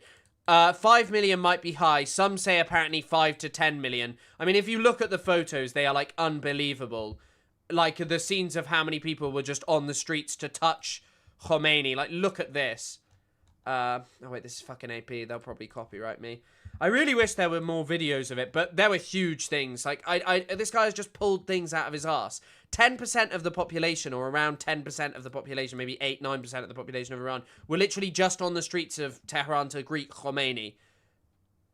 It was just like a couple of million. So the other was just like staying quiet. So we actually lost. And also, by the way, the reason, what he was talking about there is lots of poor people in like places like Tehran who moved from the cities really felt this juxtaposition of like how there were incredibly wealthy Americans and also people in Iran, like Iranians who lived in their country, while generally none of them were living and leading like good lives. A lot of them were incredibly poor and were struggling, and you know, they were like, hang on a second, why are there so many wealthy people? A lot of the Shah's reforms totally failed to reach the countryside. Education and adult illiteracy didn't improve to the level of that he hoped. You know? So much by staying quiet and letting these people to have another revolution. But back to your question, before 1979... Yeah, I really wish... Imagine if he'd invited Alika Laban. If he had invited Alika Laban, that would have been a gold mine. For me, that would have been just, like, fucking awesome. Like, I would have not been able to get over that. There was still problems, but it could have definitely been fixed really fast. But in 40 years, we have been just, like, wasting our money and doing nothing. And again, I forgot to tell you this. Have you ever watched that clip from Barack Obama, who talks about that he regrets not helping Iranians? No. I haven't seen that, Okay. but I know like he brokered the end to the sanction. You guys almost were totally sanctionless for a time. Yeah, but before that, in 2009, we had almost a revolution. It was so huge. So apparently that he told, because he wanted to avoid giving Iranians authorities an excuse for brutal crackdown. By the way, he did this over a multitude of protests, especially during the Arab Spring. Huge. And then they would not kill as much as they are doing right now. So we almost had a revolution, and we asked for help from like the US, just like we are doing right now. And Obama said... How old is this guy? Like, how old is this guy? What's his name again? I've forgotten his name. It's Mahdi Jarumi. Age. Let's have a look. No, they did not do anything. But I even if you Google Barack Obama, regret something, you can just find a clip. Yeah, we can pull that. And they We'll pull that up. Yeah, So and he he's said, saying one of his regrets in his presidency was not helping the people of Iranians. Iran. He says if each time we see a flash inside the Iranian people, we need to help them. He says that, and I really hope that this time somebody helped us. Like, we are literally helpless, and we do not have guns, we do not have anything to just like fight with this evil regime. And I really hope something The happens. problem you see too is just technology has enabled these dictators and tyrannical governments to crack down. It's also so funny that he can recognize this about about tyrants and evil dictators, but like, you know, he's not recognizing what Israel's up to. Harder than the most evil despot of 100 years ago imagined you could, right? Exactly. Yeah, that's why it's really hard to have a revolution by the, like, people say, oh, the U.S. is like looking for your oils, this and that. The revolution comes from inside the country. I'm just saying that's really beautiful. That's good. I really agree with that. But do you really think we can have a revolution with like empty hand that they have like all the guns? I also like. Oh my goodness! What a horrifying freeze frame. He looks deranged, but just kind of looks like himself. Simultaneously, like, something to say about this is just like, you oppose it in every other example where it happened and went horribly wrong. If you want regime change, the US will have to put boots on the ground. That is the only way that it is going to happen. Like, that is the only way that this will happen. You know, if boots are put on the ground, that's the only way it's going to happen. You've opposed it every other time, and now yet once again you bay for it. There's no communication. Exactly. Like, they would kill millions. I'm telling you, millions. Like, thousands is nothing for them. How can millions of people coordinate without internet. communication, without weapons? Exactly. There's no way. So we only have. So I know there are. Yeah, once again, armed resistance is legitimate and cool in the context of Iran to take down an authoritarian regime, but in the context of a settler colonial regime that engages in violent authoritarian practices against Palestinians regularly, it is not okay for them to pick up arms. Many people out there who say, "Oh, the U.S. should not intervene," if they think we deserve freedom. If you do not think Iranians need freedom, they're okay, then that's another story. You need to educate yourself on what we are going through. But if you think we need the freedom, just like give another option that we can do, because we have tried everything, and the last piece is the U.S. helping us. If that just like goes off the table, I don't think we're gonna. Someone posted, like, Matthew Petty or someone posted this. Hold on, I'll pull it up because it's quite funny. Like, where is it? This is what I talked about in the debate with Lonerbox and, like, Ethan Klein, Lonerbox, Destiny, so many people. In fact, like, mainstream media as well do all of this kind of stuff. How Chinese nationalists, American nationalists, anarchists, libertarian socialists, foreign policy hawks, diaspora think tank lobbyists, neoliberals, neoconservatives describe the Western left. It is just like this fantasy. It is like this almost anti-Semitic propaganda of, like, you know, it's obviously not anti-Semitic, but it's just like what I'm talking about here, of how, like, the Western left apparently controls the world, and apparently they are the concern right now. My brother, you have seen all of these invasions over and over again. You have seen them happen again and again and again. And all of them go terribly and not work out in the way that people had hoped or expected. And end up, in the case of Afghanistan, with the Taliban back in power after decades of US occupation. Why do you think that this one is going to be amazingly different? Going to be able to have a revolution. Yeah, I kind of see, it's hard to see a path otherwise. So I have the quote here. It's from a podcast. We don't need to hear an Obama quote. Okay, there's one more clip I wanted to watch, which I'm sure is golden. He gives us some talking points about how to better Iran. Oh, wait. Here we go. We've got to one of my favorite points. So that we're both small, and I want to be able to make your thing full. Just give me 1 minute. We're going to I thought we were just trying to use the world's biggest watermark. Hey, nobody's ripping this. I thought we were upping the branding this year. So the point is not to align the Star of David, it's to talk about how people just kind of live in an absolute fantasy world, in the same way that the notion that Jewish people ever like controlled the world and were the biggest threat to average human beings around the world. They do exactly the same thing in inventing a complete and utter fantasy. A complete and utter fantasy in the context of Western leftists. Should people just leave it open? Everything's good. It's just Everything from the audience he perspective is can't fine. We just switch. can't switch anymore. Yeah. Okay. So we can keep talking. We'll keep talking. Yeah. Just talk like the Brady No, Bunch. but if you want us to fix, By the way, it's also really funny that, like, you know, I do a podcast with Isaac. I stream every day. Well, I stream like 4 times a week. And, like, I have, you know, my girlfriend is incredibly helpful and helps me with, you know, like, researching stuff and helps me put streams together, for which I'm incredibly appreciative of. But, like, I research these topics. Ethan has 7 people that work for him. He seems to do literally nothing. Like, he has, like, I would say 7 people, that's just a guess. He has a multitude of different researchers who research for him, and yet he doesn't know anything about anything. Like, how do you even get to this point where you constantly use ChatGPT, where you pay people to work for you and you just know nothing? all right, we're gonna come back. So you can pull the mics back out now.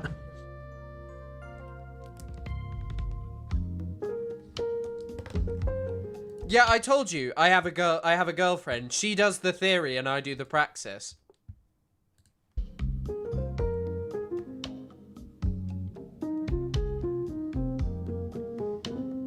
By the way, someone sent him this off Livestream Fail. This is where he gets his research done.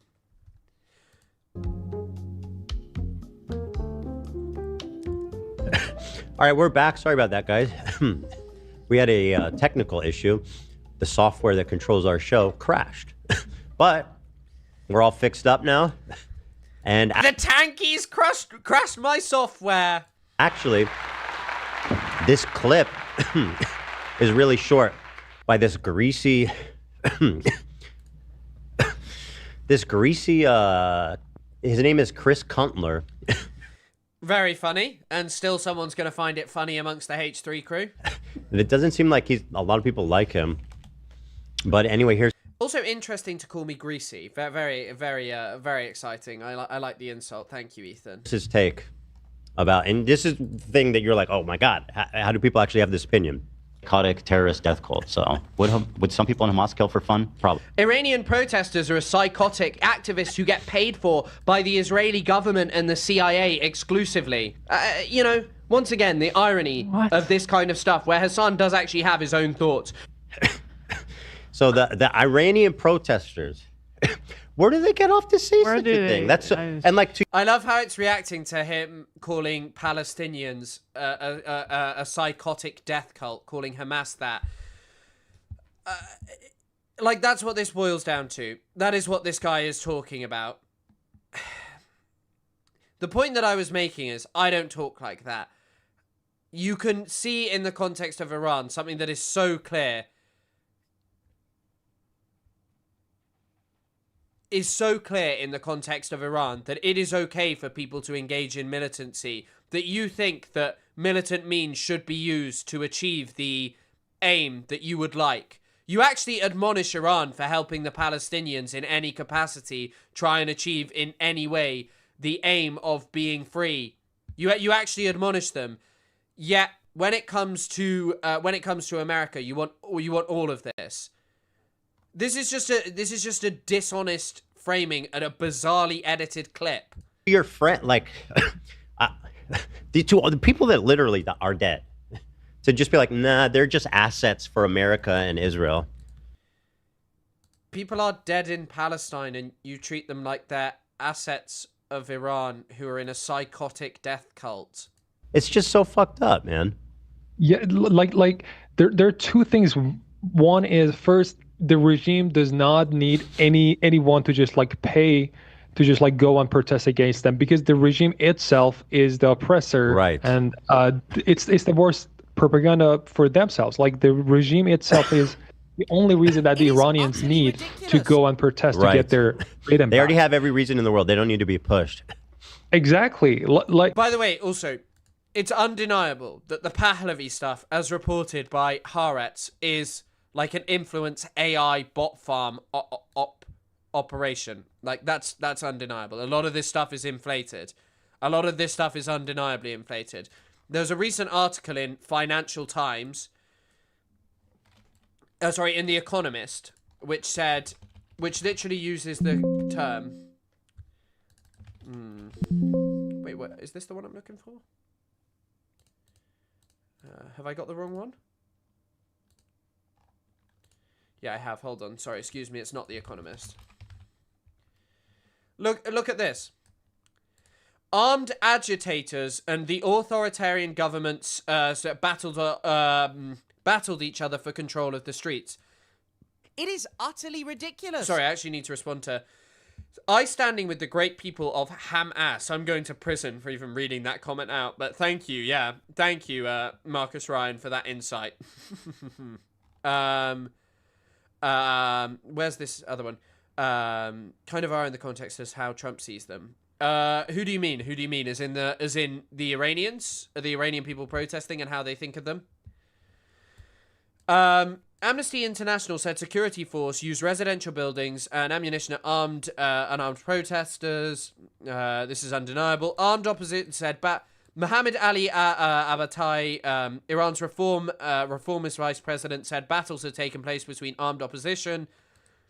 This is another quote. There were groups of men in black clothes, agile and quick, said one demonstrator. They would set one dustbin on fire, then quickly move to the next target. Another witness in Tehran told the Financial Times saw about a dozen men looking like commandos dressed in similar black clothing, running through the area and calling on people to leave their homes and join the protests. They were definitely organized, but I don't know who was behind them. And what I was making the point of is, hey, how it will be portrayed by the Iranian government is that they are all evil militant protesters, and that kind of rhetoric and such will lead to killing, and that will justify killing, and discursively that will upset someone like Ethan. Yet in the context of Palestine, you have no problem with calling Hamas a psychotic death cult.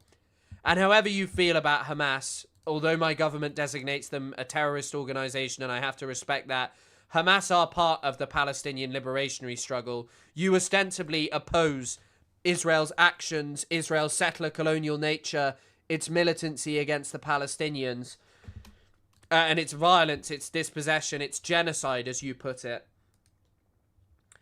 Yet you don't think that they have a right to use arms to defend themselves, and you act as if it was a random outburst caused as being part of a jihadi death cult. Like, you refuse to contextualize it. Like...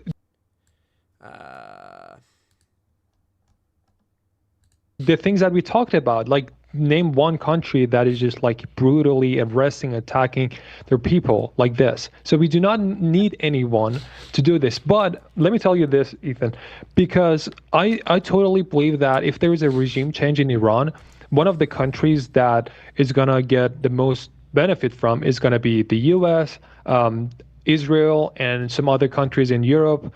And this is a fact, because this regime has used all its money to support Hezbollah, Hashushabi, like Hamas, and these kind of groups.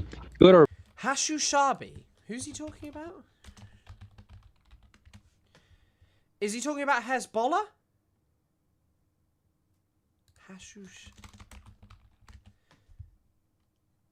The Popular Mobilization Forces.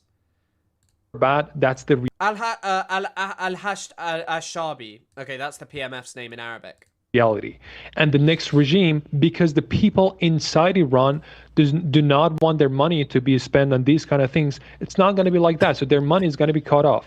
So if you are connecting this regime change to Israel like this, then it means you do not care about the freedom of Iranians. You have some other benefits that you think, oh, if the regime is changed, where is the money for Hezbollah? Where is the money for Hamas? And if you go and ask Iranians, like, do you have no idea how much they hate, for example, Sayyid Hassan Nasrallah, who died a year ago, because he was... By the way, there are a multitude of people inside Iran who are... there are a multitude of people inside Iran who even feel this way about Hamas, Hezbollah, they blame it for their economic downturn, although ultimately, like, corruption and other things probably play a far larger role than the money that Iran is giving to these groups. Like, ultimately, I assume that pales in comparison. Sorry, excuse me, I accidentally played myself.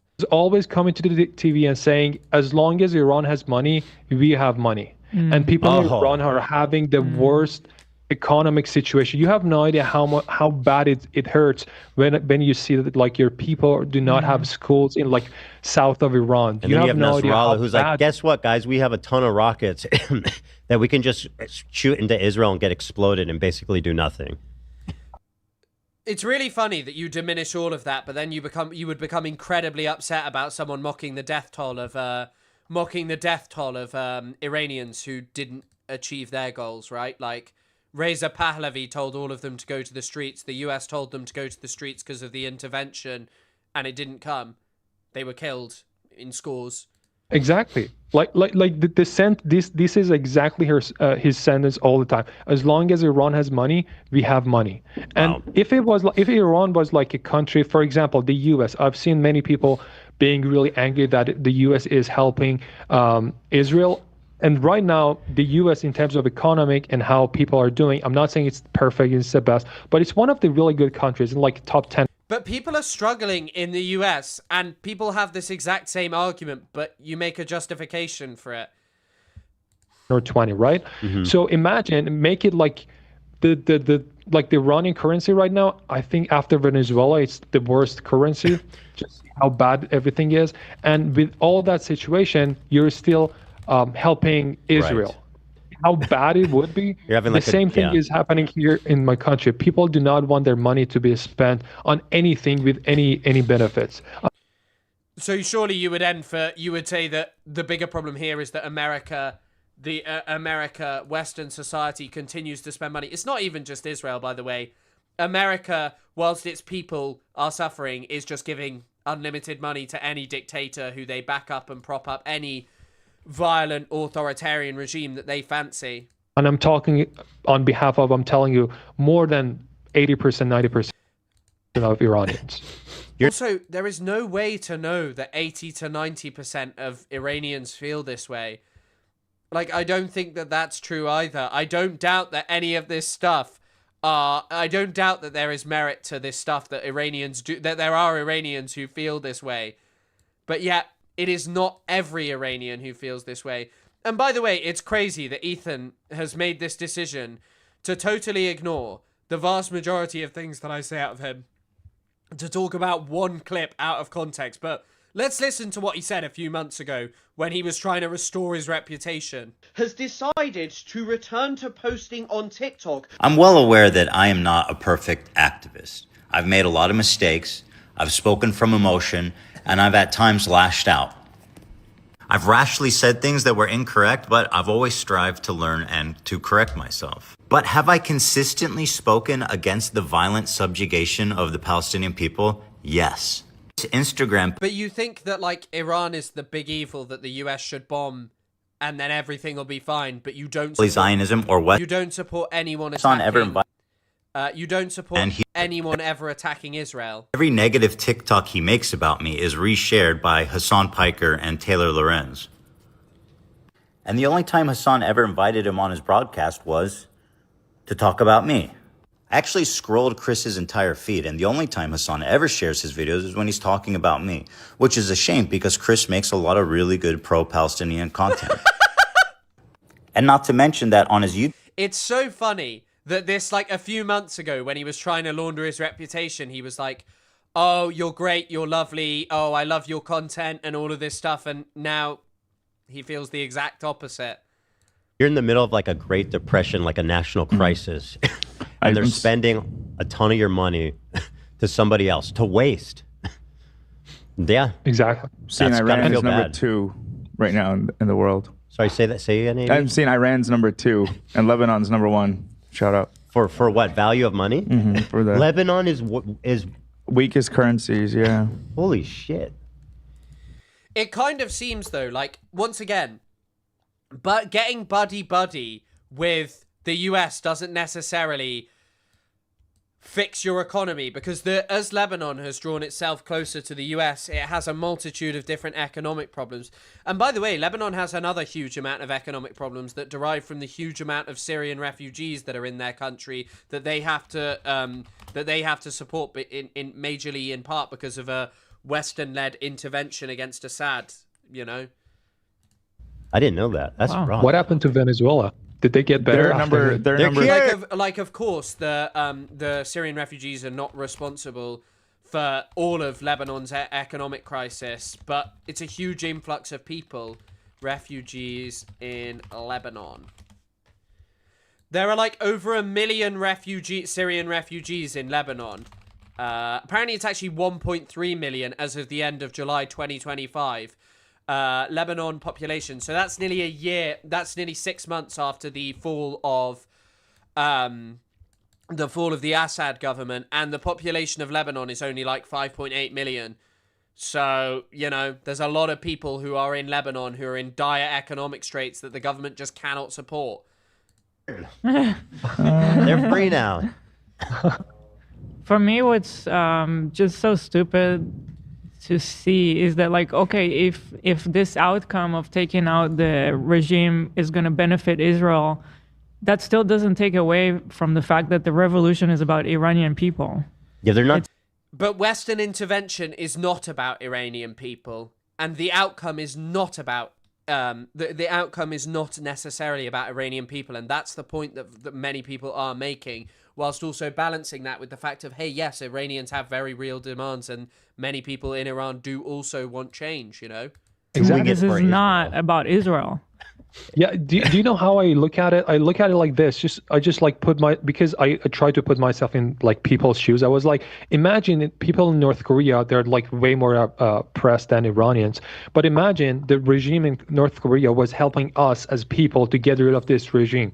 And there was a revolution in North Korea. Would I still want that people in North Korea to be free, although the regime is paying for us? I would be like, yes, that's humanity. Mm-hmm. Like, you want freedom, you have to want freedom for everyone in the world, not just be like, oh, this regime is just like doing in our favors. I do not care about Iran, and the regime is more important. That's what I get when I see people saying, oh, you're selling your people out. My people, I'm saying this to all those people who are saying you're selling your people out. My people are those thousands of people getting slaughtered by this regime. Who says that? How could you even say that? Who are you selling out? I've got this DMs like too many times. They're saying you're getting paid by Israel, you're selling your people out. Like, how am I doing all this when I see that people are just getting slaughtered in my country, and talking about them is just selling them out? It just doesn't make sense. That's so fucked up. Mm-hmm. So what people, everyone watching who wants to help, there's one final clip, but we're basically done with this. The final clip is like a minute. He just talks about something. He just makes a really funny statement. To hear it, so I think it's good that you're here and able to spread information. Yeah, I agree, and thank you so much. And like, again, the first message that I sent you was like, I'm just coming to bring awareness, because people of Iran are just like being so neglected because of some other reasons, because of some other countries, other like ideologies, and some. The people of Iran, like, once again, I just want to highlight and reiterate this. The people of Iran are not being neglected by Western governments. Western governments, their media apparatuses, our leaders do not come out regularly and say that they are like fully in support of what the Iranian government is doing, that the Iranian government has a right to defend themselves. We don't call Iran one of our closest allies. We don't constantly say, oh, these people are like epic and amazing. We don't constantly say, oh, you know, we have to support them because they are like a light in a dark, dark world. It just doesn't happen. The Iranian government are sanctioned. We engage in crippling sanctions, which ultimately do harm people living inside of Iran, because they are a major player in what has tanked the country's economy. And they have also shown that they're not actually that good at displacing the Iranian government thus far. Like, they haven't succeeded in doing that even after years of sanctions. So this kind of notion of like, oh, it's being ignored. It had live feeds all over mainstream media in the UK. Mainstream media outlets like, for example, CBS News, Barry Weiss's media outlet, have uncritically reported claims about 12,000 to 20,000 dead in Iran before there was any kind of notion that there might be any truth to that, based on seemingly no research or anything. The notion that basically, Iran is being ignored is farcical. It is not like we supply the Iranian government with unlimited weaponry. People are just saying anyone who support Iranians are not doing right or something like that. There's just so many things going on, and we are just like losing our lives. So this was the least that I could do, and I really hope that it gets better and we Iranians find the freedom. And I wanted to appreciate you as well to give me this opportunity to talk about Iranians as well. Well, listen, we're in touch now with DM. It's interesting he never had like a Palestinian from Gaza to do this. He had Ahmed Fuad al-Khatib, who lived there for 5 years, and only had him on because he agreed with them. And yes, Netanyahu has... Put frankly, Netanyahu remains one of our closest allies in Western society. We are regularly told that we must support him. People in our countries are locked up, their speech is policed, people are removed from our countries, college students are targeted, the police harass people, we are surveilled by a multitude of different organizations in our own country if we speak out against Israel, whilst the Israeli government openly discuss mass ethnic cleansing and plot it with the President of the United States. The US knew under Joe Biden that that was Israel's plan. We have let them lay the groundwork for mass ethnic cleansing while simultaneously saying that they are an acceptable, a just and moral country. So if there's anything you ever want to say or share, hit me up and you're welcome back anytime, okay? Absolutely. Thank you so much, Ethan. And thanks, Stevie, for putting us in touch too. You guys are great. Absolutely. Thank you so much, guys. All right, I man. hope you have a great day. All right. Thank you. That's Mahdi. I'm going to follow him on Instagram. Yeah, and if you guys want to follow him, This is where a golden quote comes up, though. description and link pinned there. Yeah, so I mean, there it is. The amount of ignorance and just evilness and meanness. I feel like the whole tanky left ideology is falling apart. Why is the tanky left ideology falling apart? Go on. When you see how they're treating the proletariat of Iran, like when it's not convenient, when it doesn't serve their political interests, all of a sudden they're the enemy. Yeah. Doesn't make any sense. When it doesn't serve your interest of making out that you're a just and moral person, you refuse to talk about, interventionism. When it fits with what you actually like in the world, you are openly supportive and massively supportive of intervention in Iran. And they'll lie about it and dismiss it and belittle it. But anyway, I'm glad That's quite literally the origin of the term tanky, That's where it came from. Is it? Is what? So there was in... Is it the tank thing from China? No. It was the tank thing from China.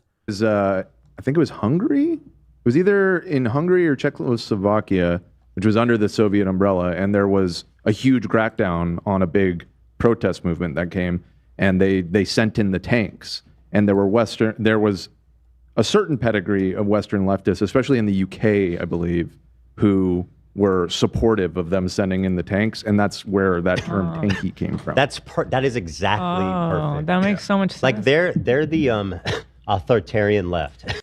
They're probably talking here about Eric Hobsbawm. They dude, Hassan has been openly standing like Mao Zedong. I like how he's obsessed with China and he still can't pronounce Mao Zedong. Yeah. Which is, by the way, not that hard to pronounce, like in how it's written. He's gone down the tanky But it is like Mao Zedong, isn't it? pipeline pretty hard. So they literally don't like liberalism. They don't want freedom. Of course we don't like liberalism, because liberalism has failed and it produces these continual justifications for barbaric interventionism. By the way, in the context of Afghanistan, it's not just the intervention. The US tore the country apart, in part by trying to force the Soviets into invading the country. It was Brzezinski, Zbigniew Brzezinski, who did it. He wanted to trick the Soviet Union into invading Afghanistan to overstretch it. It was Hungary. It was a Hungarian Revolution in 1956. cool. I didn't know where the word even came from. That's where the tanky term. Well, comes I didn't. And I also don't like liberals because of their failure to provide any singular meaningful challenge to fascism, to the rising authoritarianism that we see in our country. I don't like it. I think the Democratic Party are pathetic. I think Gavin Newsom's pathetic. I think the Labour Party in the UK are pathetic. And I think liberalism is failing.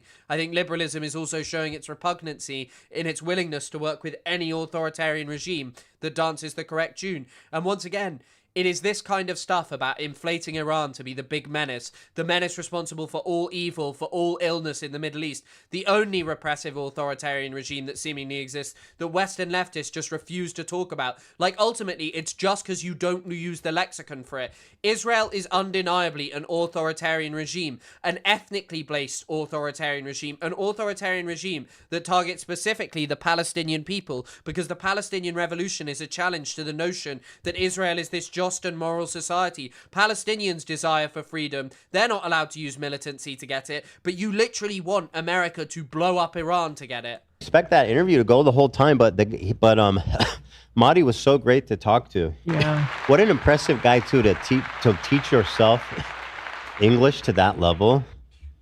You know, in Iran, and to do everything he's done is really amazing. So they're a great couple. Good for them. We've been going 3 hours, huh? I believe so. But yeah, also, the only other thing I wanted to talk about is basically... It is utterly ridiculous. We don't like exploitative factory owners who market ugly clothes. Yeah, the liberal in us wants it to support it. Wants us to support that. Thank you as well, Thomas. Thanks for the donation. Thanks as always for your support. What was I going to say? Yeah, I mean, also, like, this guy's apparently a social democrat. Like, surely you would not love liberalism if you're a social democrat, because you would see that it has totally failed to achieve what it was meant to set out. But also, by the way, if you didn't know where this actually came from, it came from live stream fail. Even Lonerbox watched the clip and said it was dishonest framing. But yet Ethan pays all of these researchers to do work for him, to find crap to react to, so he has to do absolutely no work at all. And yet none of them could actually bother to look at the context or look at other things I've said and see, hey, I haven't actually said that this is all a CIA operation or any of this kind of stuff. But, of course, they wouldn't care. They won't allow nuance. Tanky is just a way for them. I'm not watching this Lonerbox clip, by the way. Tanky is just a way for them to shut down any discussion, any serious criticism of, hey, maybe the stuff you're saying isn't right. They're also upset that generally leftists know actually much more about the things they're talking about than, say, someone like Ethan Klein knows, because it's very obvious that Ethan doesn't actually know anything that he's talking about. I mean, that conversation kind of shows it for you. This is someone who has globbed onto Iran because it makes him feel good, and it's a new way to fight with Hassan on the internet. That's the only reason he cares with it. And to make himself someone who has undeniably failed in the face of a fully Western-backed genocide to offer any meaningful criticism, to basically be like, actually, everything is fine. Everything is fine. You know, everything when it comes to Israel. He literally said that he wanted to go to Israel and film it to show you how good it is. He is materially no different from someone like Syrian Girl who went over to Iran to film everything being fine there, or someone who uncritically repeats that, like, women's rights are fine in Iran. Because, like, look, women's rights all over the world. This is the context. Feminism is a political movement on the basis of the fact that, like, remains a political movement on the basis of the fact that women are not treated equally wherever they may be across the entire world. The unfortunate thing is that someone like Ethan Klein will manipulate it, will use it as a means to basically justify supporting Western interventionism, to justify supporting Israel, and then he gets upset when with people who call him a tanky, who will criticize him for saying that and say, hey, actually, this kind of thing is producing very bad things all over the world, you know?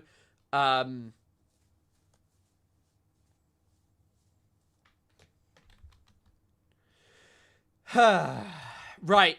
I'm going to stop this segment here, especially because some of you are like, oh, you need to talk about something else. But I also really, really, really, really need to pee. So after this, I'm going to talk a bit about Syria. So let me just put on some music.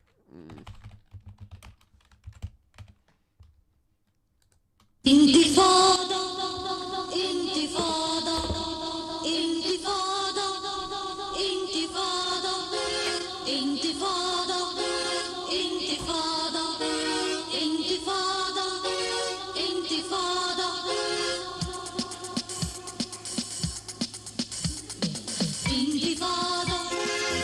انتفاضة انتفاضة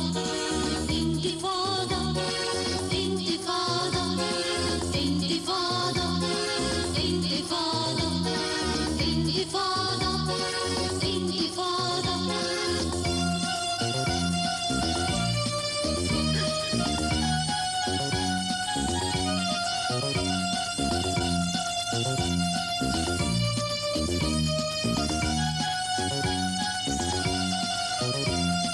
بالمولوتوف بالحجارة أصنع دولتي بالمولوتوف بالحجارة أصنع دولتي بالمولوتوف بالحجارة تزهو طفولتي بالمولوتوف بالحجارة تكبر قوتي تكبر تكبر تكبر قوتي تكبر تكبر قوتي بالمولوتوف بالحجارة أصنع ثورتي بالمولوتوف بالحجارة أصنع دولتي بالمولوتوف بالحجارة تزهو طفولتي بالمولوتوف بالحجارة تكبر قوتي تكبر تكبر تكبر قوتي تكبر تكبر قوتي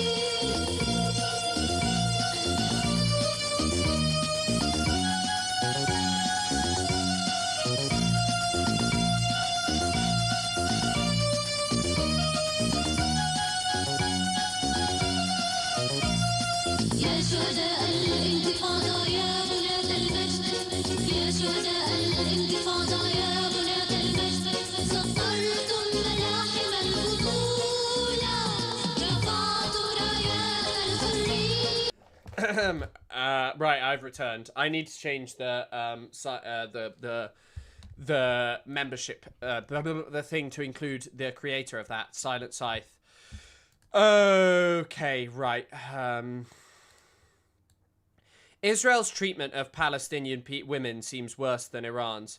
I mean, yeah, in terms of the engagement in just flat-out mass murder, the dispossession of them, yes, objectively, Israel's treatment. The truth is though, that, like, Iran is just an easy cause for a lot of people to get into. Iran is a really, really easy cause for people to be like, oh, look, bad, bad, evil people. This is a thing in the context of, like, this is a thing where, like, I see the bad, evil foreigners who are ruining everything and, oh, we just need to destroy them. Israel is a real crisis in the sense of it provokes people to actually look and think about the society in which they live, the governments under which they live, and really say, actually, this is a dead end and we need really, really major change. And that's why it's so difficult for some people to confront. They'd rather, like, retreat into these notions of, like, oh, everything's fine, everything's perfect, and the problem actually pertains specifically to just a few evil governments around the world. And I'm actually the good moral leftist. Everyone else was wrong, and all these people who've been shouting about Palestine have been immoral, because that's what they've wanted. That's what they've wanted. Okay, right. So we're going to start with a little primer that I'm told is good. This is Michael Brooks, who passed away a few years ago, explaining why we should stand with Rojava. So, actually, wait, no, I probably need to do some other stuff before that. So, in case you don't know, recently, a ceasefire was signed between the Syrian government and the SDF. SDF controlled. The SDF are a Kurdish-led sort of like militant group who were backed by the United States for the longest time and formed the basis of the majority of ground troops who fought against the ISIS, the Islamic State. Now, here's a map from the Washington Institute of Control of Syria until recently. So anything you see in purple is the SDF, the Syrian Democratic Forces.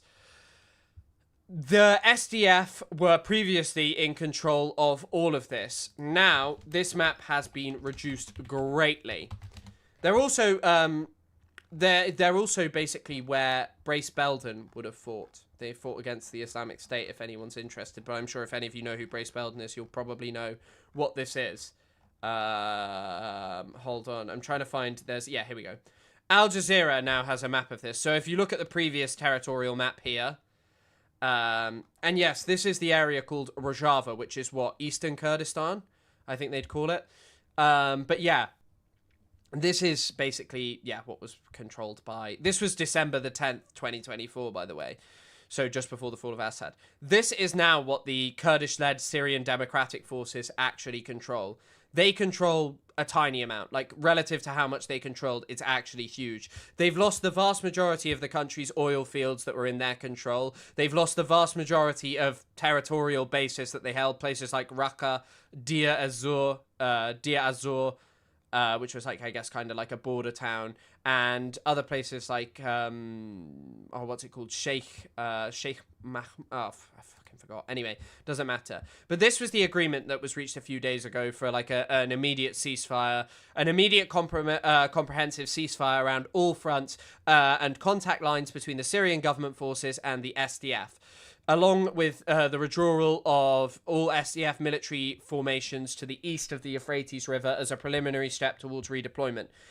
They basically said that there will be integration of all civilian institutions in Al-Hasakha governorate into the institutions of the Syrian state. Basically, the major stuff to do with all of this is the integration, basically the destruction of Kurdish autonomy in the area and governments that were basically, and like areas that were fully under the control. And there will now be the integration of the Syrian Democratic Forces into the Syrian Ministry of Defense on an individual basis. So, excuse me. After they are vetted by Hayat Tahrir al-Sham, the Syrian government's security forces. It's very interesting. It's very interesting. It's like a huge event because it's basically a major victory for Turkey. Now, Turkey don't like the Kurds and they accuse the SDF of being sympathetic towards the PKK, the Kurdistan Workers' Party, which is probably designated a terrorist organization in the UK. It is over most of Europe. They're a militant group who engage in militancy against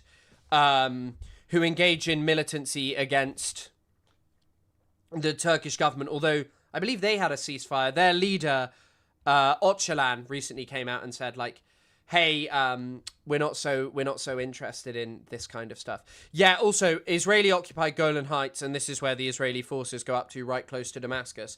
Now, Jolani, or Ahmed al-Shara, is trying to consolidate his power, and largely this seems to come through solidarity with America and Israel, although his appeasement with Israel is going absolutely terribly. Israel just refuses to accept anything. Jolani has accepted that Israel will get the Golan Heights, but Israel wants the territory here as well. They say that they need this as a new buffer zone, and Jolani al-Shara cannot accept that because the Golan Heights, which Israel is illegally in occupation of, no matter what Trump says, is something that basically Shara seems to be willing to give up, whereas this he's totally unwilling to give up. Kurds in Turkey. Well, Kurds in Turkey have been protesting. There are some pretty worrying things and developments. It is also really sad, like, kind of the betrayal of the Kurds. Kurds get fucked over a lot, is all I'm going to say. Kurds got betrayed. The worst betrayal of the Kurds was by George W. Bush Sr. George Bush Sr., sorry, it might not be W. George Bush Sr. was... George Bush Sr. told Shias and Kurds to rise up against Saddam Hussein and that they'd back them, and then he did absolutely nothing. But this is worrying for Kurds, by the way. Whatever people say and whatever Jolani says about like how Kurds are going to be integrated, Kurds are going to be put in as autonomous citizens. There are a multitude of different people who've pointed this out. Wait, let me just find this. Matthew Petty has some good tweets about this. Why is it doing this? Fucking X is such a shit platform. Twitter. I ain't calling it X. Grok, please. You've given us great information today.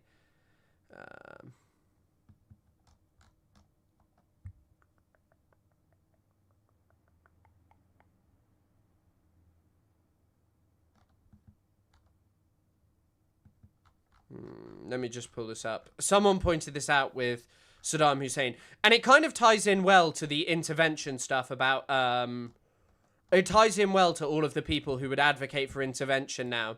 Guess what? Saddam even gave them autonomy before butchering 100,000 Kurds during Al-Anfal anyways. Promises without guarantees can't be taken seriously in an autocracy without rule of law. Yeah, this is pretty significant. Kurdistan Regional Government. The KRG wasn't created, though, formally until the invasion, right? And Anfal happened after, no? Am I wrong about that?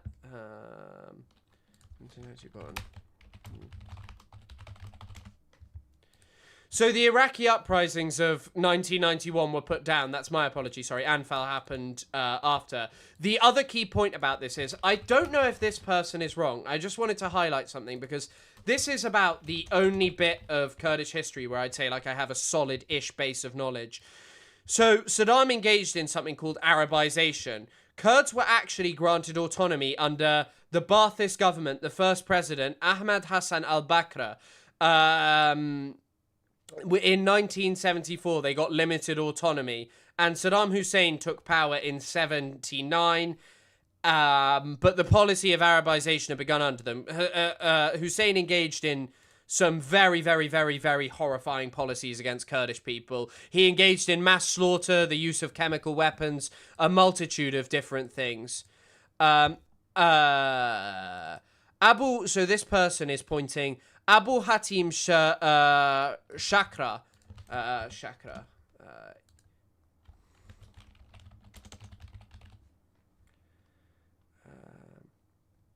So this is a key point. Abu Hatim Shakra, the beheader of Hevin Zelef, who is a Kurdish journalist, is still a leading general in the east, and Abu Amshar in central Syria. There are still thousands of foreign jihadis. Jihadis is not a term which most people like.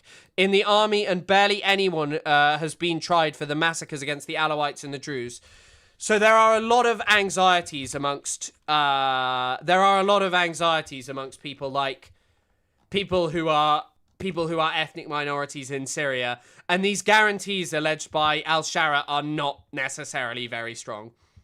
I'm sorry, they're not. Syrian forces massacred 1,500 Alawites. The chain of command led to Damascus. You can read about this. The things that were done were absolutely atrocious. This is a very long, well, it's not that long, but it's a Reuters piece about what happened in the coastal towns when huge amounts of Alawites were massacred. 1,500 actually were massacred for a militant uprising against al-Shara. Huge, horrible things carried out by real extreme individuals who remain in close proximity to al-Shara. And someone has pointed this out. This is Rudor, which is the Kurdish-led news agency in the news agency in Iraqi Kurdistan, in Erbil, Kurdistan region. Syria's Minister of Endowments, Mohammed Abu al-Khair Shukri, has issued a religious directive urging mosques across the country to celebrate what he describes as conquests and victories by Damascus-aligned forces in eastern Syria, an apparent reference to ongoing clashes with the Kurdish-led democratic forces. In a letter dated January 18th, Shukri called on imams nationwide to recite Qunut Nazilah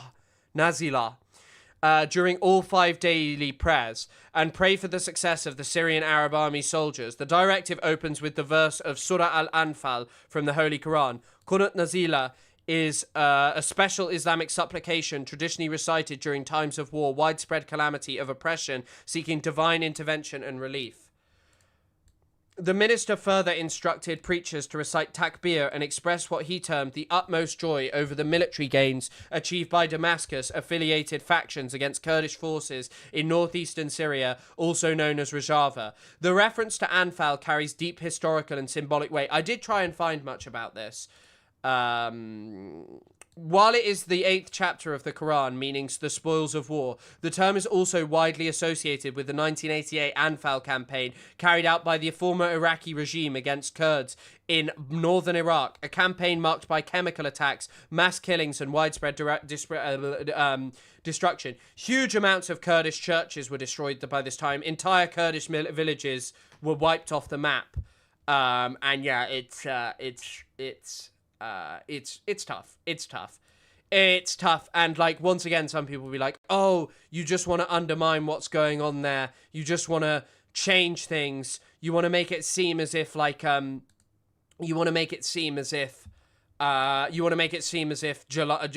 al-Shara is just terrible and bad. But there's been some other horrifying developments, which are which is noted in the 9th thing here. The integration of the administration responsible for the file of ISIS prisoners and camps, as well as forces responsible for securing these facilities, with the Syrian government, so that the Syrian government assumes full legal and security responsibility for them. Now, obviously, people around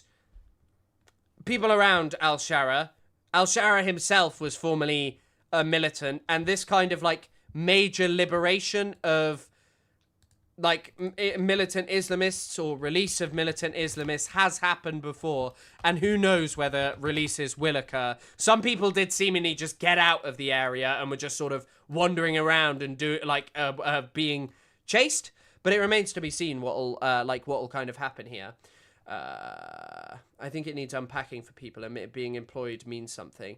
Yeah, I mean, this is from Rudor. I couldn't find much information, and I'm not that much of an expert on Anfal. As I say, it's just something that I've read like a decent amount about a few years ago. But like, basically, also the other worrying thing that could happen again, or a repeat that has deep scars for Kurdish people, is during the period of the Anfal genocide, as it's often termed, the Al-Anfal campaign. You can look into it; it's awful.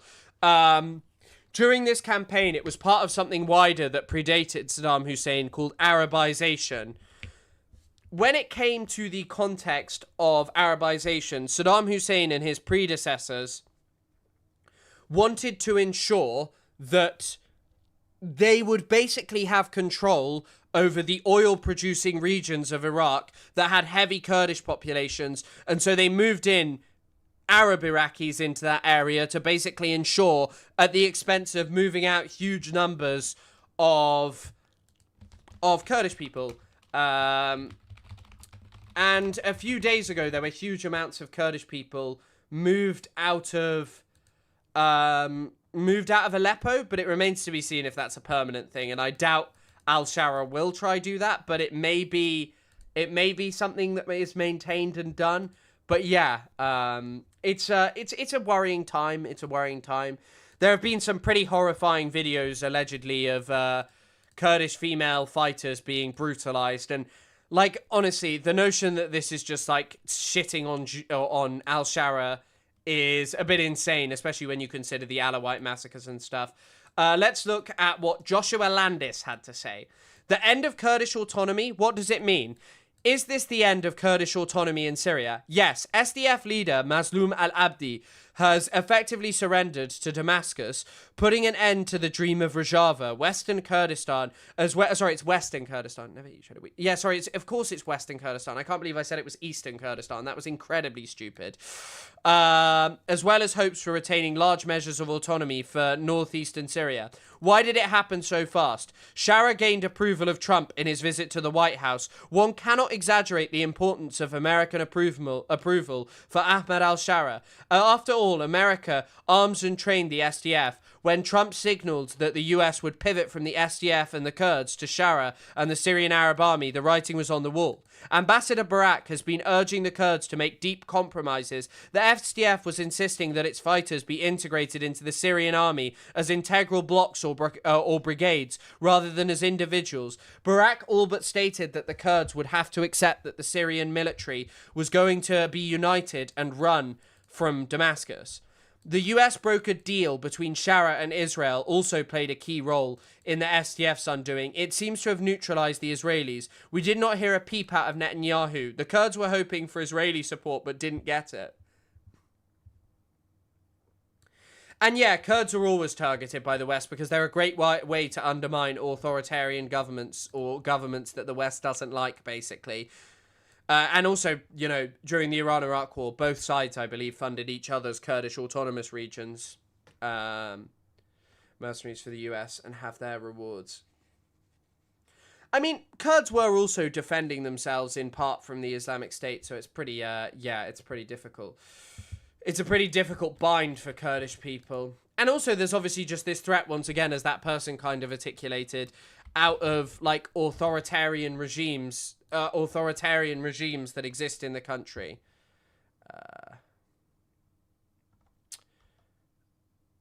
I'm just seeing if I can find it. Oh. So we've got Lindsey Graham. You cannot unite Syria by the use of military force, as Syrian government leader Ahmed al-Shara is trying to do. This move by the Syrian government against SDF members is fraught with peril. I would expect Congress would want to have hearings and briefings ASAP. I believe this would be appropriate. Finally, it was the SDF forces that were boots on the ground when President Trump destroyed ISIS in his first term. I believe we owe them better. Colony capital. He cares about whether he will be able to continue to acquire colony capital. I mean, yes. I don't think Tom Barak has any interest in Kurdish people. Like, they were just something that could be used by him. Will this development strengthen Shara's effort to establish a strong government? Yes, Shara has subdued both Alawites and the Kurd, who make up a quarter of the Syrian population. Only the Druze continue to resist integration, but their independent future seems rather shaky today. Israel is not in a position to fund the Druze economy, which is suffering terribly under an embargo from Damascus. Is Turkey a winner? Erdogan is undoubtedly rejoicing at the news, which will greatly weaken the PKK and any lingering Kurdish aspiration for an independent Kurdistan. Syria will become stronger economically and militarily, and Turkey will profit from this, but it is really a victory for Damascus and Shara's government. For Israel, this is a sobering blow. Its policy of keeping Syria fragmented and weak has suffered a blow. So that's basically Joshua Landis's arguments about this. It's pretty interesting. It is definitely a worrying development. Apparently Trump is saying that he's done great work to stop a prison break from the Islamic State in the Levant fighters. There are, by the way, Kurdish protests around the border amongst Kurdish women, Kurdish people generally, who are protesting on the border between Syria and Turkey. Turkey is not happy about flag burning in the country, apparently. But it remains to be seen. There's the Al-Hol camp that has apparently as many as 50,000 people. Where's Shamima Begum live?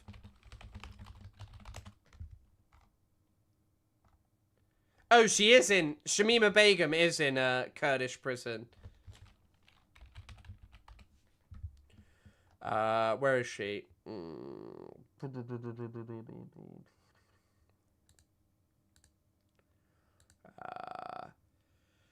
Legal case against the British government. Where is it? Activities in Syria. The Daily Telegraph reported Begum being an enforcer for the ISIS minority priest. Begum had been stitching suicide bombs. Later, investigative journalist Joshua Baker posed as an ISIS member and was also able to speak to the person responsible for Shamima to join the group. School friendly, blah, blah, blah, blah, blah. It doesn't really. So she's in the Al Hol. Oh, so she's in this refugee camp, actually, I think. The Al Hol, yeah. This is where Shamima Begum is. So, remains to be seen. That's actually where Shamima Begum is. So, yeah. And I think that there are people who make up the sort of fighting forces of the government of, the military, of Al-Shara, who will be incredibly happy and will probably perhaps liberate people. There are also liberate people in these. There are also videos of the government forces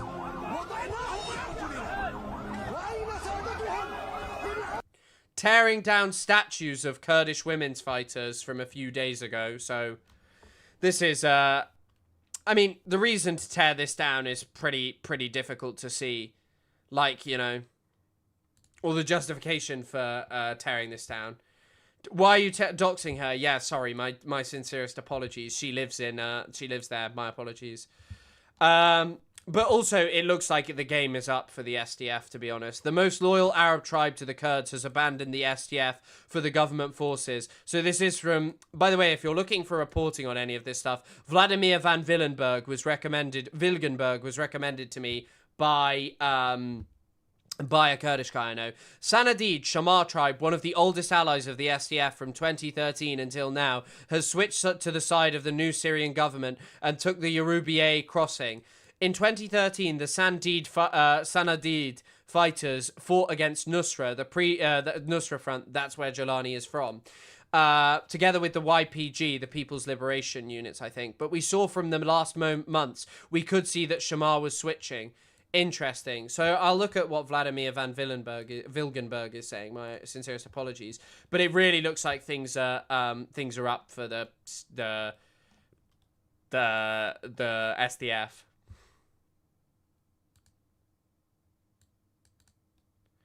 But the ceasefire is just, from reporters on the ground like Van Wilgenburg, apparently the ceasefire is just totally failing.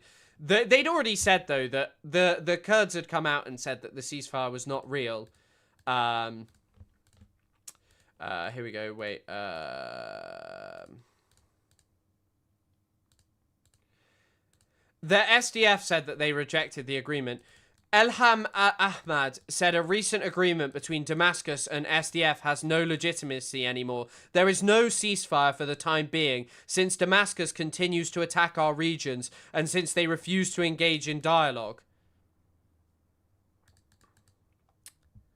Anti-US imperialism / misogyny.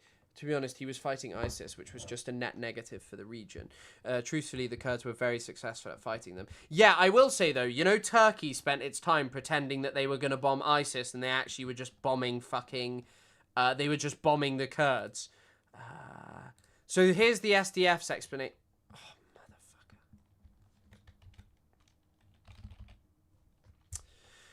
So here's the full thing of Rohilat Efrin, talking about why this is happening.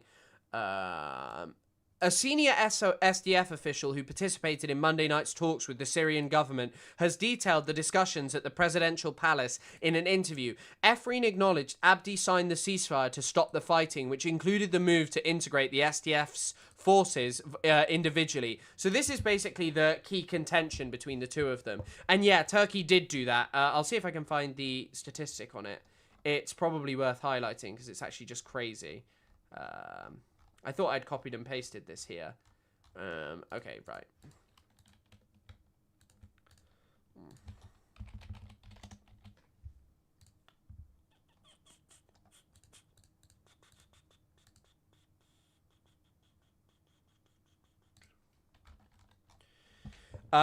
Okay, right. So this is decoding the current war in Syria, the WikiLeaks files. So it's an old article.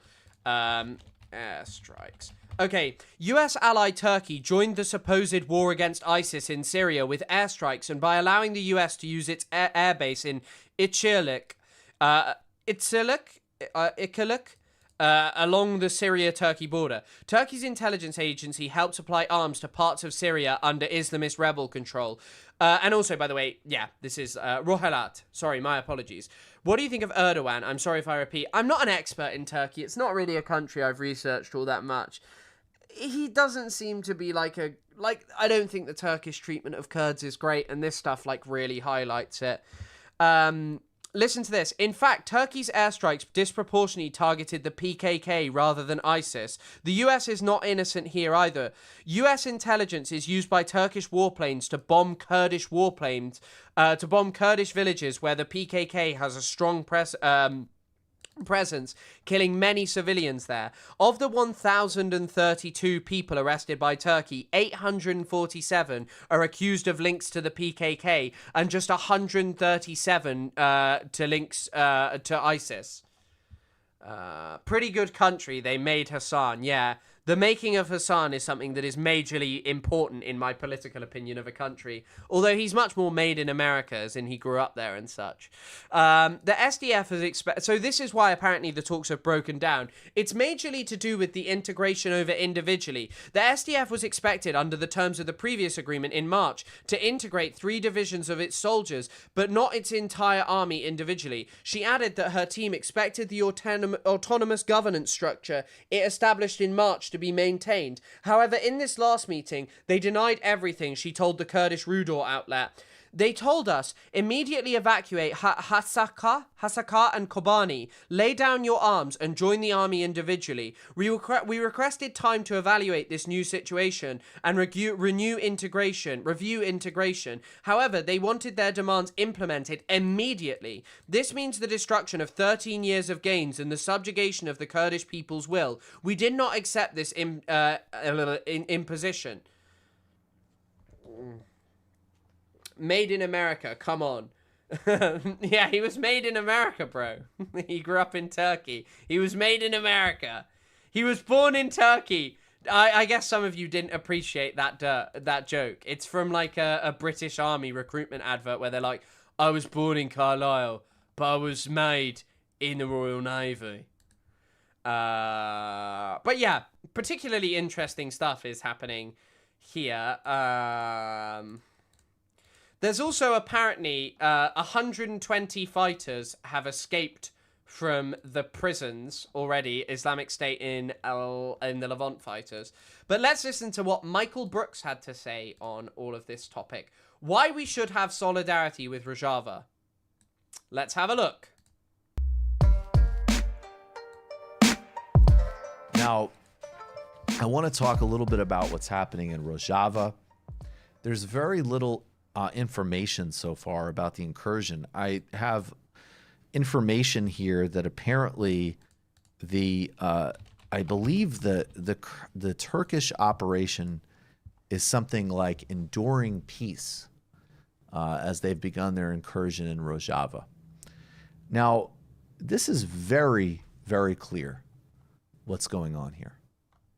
The United States, by pulling out, is going to allow what happened in Afrin in 2018, when in that case the Kurds were primarily portrayed by Russian forces. Turkey will go in, Turkey will commit acts of ethnic cleansing and systemic killing. He probably has a point on all of this stuff even today. Turkey is not a fan, and they will just claim that people are PKK. Displace people's homes, and they will try to recreate the ethnic character of a Kurdish-dominated area. That's the reality. And yeah, around oil fields, it is not great for an authoritarian government, who, by the way, may one day fail, who may one day face huge protests, who may not be able to give the benefits that it promises to people. You know, one day that Kurds might stand up to that. The PKK is the Kurdistan's Workers' Party. It's generally designated a terror organization. PKK designation UK, because they've carried out a multitude of different militant attacks against in the interior of Turkey. The reality is that, and it goes without saying that, of course, the Kurds are enormously effective at PR, and no faction is perfect. But the reality is that what the Kurds have achieved in Rojava, in terms of a democratic, confederalist, and socialist experiment, is unparalleled in the region. They have had real gains in terms of culture. I'm really interested in learning more about that. Hopefully one day I will. Cultural autonomy, broad-based rights, democratic decision-making, and so on. And they have... It's about getting rid of the borders, deciding one culture, not to kick out, not to kick non-Kurds out. It could become that, but it's not necessarily that. Are you talking about what they're getting up to there? I mean, it remains to be seen. And as the person pointed out, Saddam Hussein and the Baathists made certain promises, and who knows? Like, this is a massive, like for al-Shara, this is a massive centralization of power in the country. Fought extremely effectively against ISIS. And they are deserving of international left solidarity. I use this analogy all the time. And for some people, it will never stick. But this is really the distinction, in my view, towards distinctions around pragmatism, how we dismantle empire, and also dealing with the realities of our world. I want Chinese and Russian presence in Latin America, because I think Chinese and Russian presence in Latin America helps dissuade the United States from, as an example, a military invasion in Venezuela. No, Michael, you would not have liked the present. Even as we continually try to instigate a coup there. I think having other powers that at least can punch their weight internationally, encroaching on somebody's regional hegemonic designs, is helpful. In this case, you have an incredibly small group of U.S. advisors and U.S. presence that is, in fact, creating a protective core around an enormously successful social experiment, as well as the rights of a large group of people. Is it contradictory? Is it something that could exist into perpetuity? Are there enormous historical and political tensions inside the relationship of U.S. imperial projection and local socialist experiment? Of course. Absolutely. And I would say, though, to some people who tweet at me about these things, the next time you're complaining about the political calculations that the Kurds make with regards to the United States, I mean, I would have to ask you, I hope your caviar order gets there in time in between tweeting about it. These people are in a fight for their literal existential survival. And we have an opportunity to, in an enormously small way, be I like that quote, by the way. very clear about this. This is not invading Iraq to establish a Kurdish state or Kurdish autonomy in the north. This is not an active and ongoing ground force effort. This is a small piece of the imperial presence that has as a spillover effect the protection of this group of people. Now, are there alternatives? Does there need to be regional diplomacy with Iran? How did the Kurds relate to the Assad government? Assad, of course, is guilty of numerous war crimes. Anybody would deny that as being totally dishonest. And in going back to the 60s, and we can put this up on screen, Jean Bajalan and I have a piece in Jacobin today called The Annihilation of Rojava. We go back. Jean Bajalan is apparently a really good scholar on Kurdistan, by the way, as well. Back to the long efforts inside the Syrian government of trying to remake the ethnic character of this part of Syria. However, politics is constantly changing. There's a constant shift in alliances.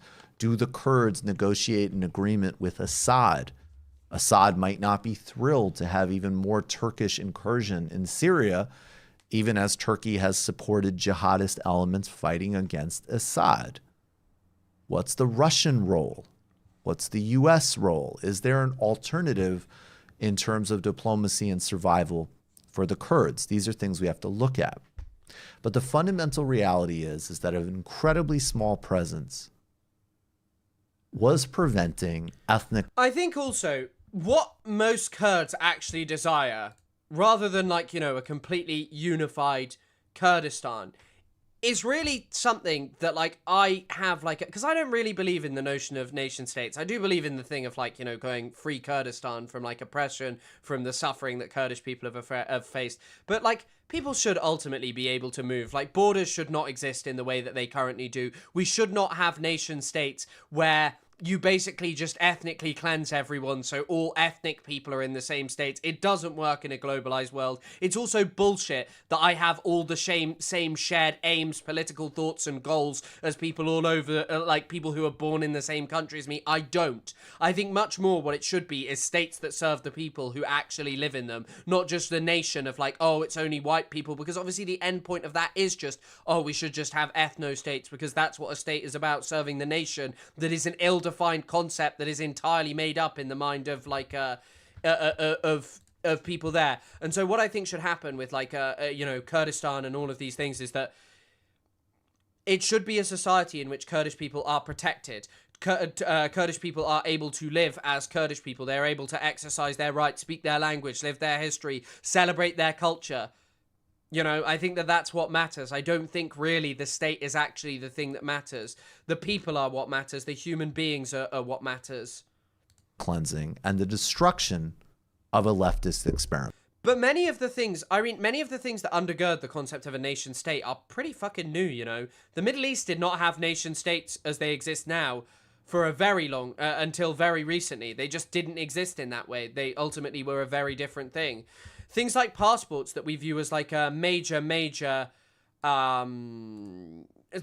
that people consider as like a major cornerstone, like passports, were only introduced in the UK in what, like, I think around the First World War. And I can say Biji Kurdistan again if you'd like. Now, that's the way reality works. There's contradictions. There's inconsistencies. It's a very different example, but the Soviet Union absolutely had internal repression. I think anybody who would deny that is being delusional. They also had, overall, arguably a much better foreign policy from the perspective of supporting groups like the African National Congress than certainly the United States did. That is true. So there's a historical irony and contradiction that a U.S. empire is providing the security to stop an ethnic cleansing and to support a socialist experiment. And this isn't a projection in the future. This isn't a hegemonic project in the sense of this isn't Christopher Hitchens smuggling Trotskyite arguments to justify. Arabs are weak because they are not united, Muammar Gaddafi. Yeah, I mean, it is like ultimately true. Like if the best example is right during 1948. The reason that like the Arab armies didn't succeed, there are a multitude of different reasons for this. So like a core reason that it didn't succeed was in part because, well, they were less trained. The IOF always fielded way bigger forces than the Israelis were ever capable. Than like any other group was able to do. The Israelis had been trained by the British. They were able to get massive amounts of arms through, I believe, the Czech arms deal during the ceasefire. But also simultaneously, it was because there was divisions. There was the agreement between King Abdullah of Jordan and Golda Meir, and to not push further than East Jerusalem when they were the best equipped and best trained army and all of this stuff. So yeah, I mean, if they'd been more united, it would have been better. It would have been better and they would have been far more likely to succeed.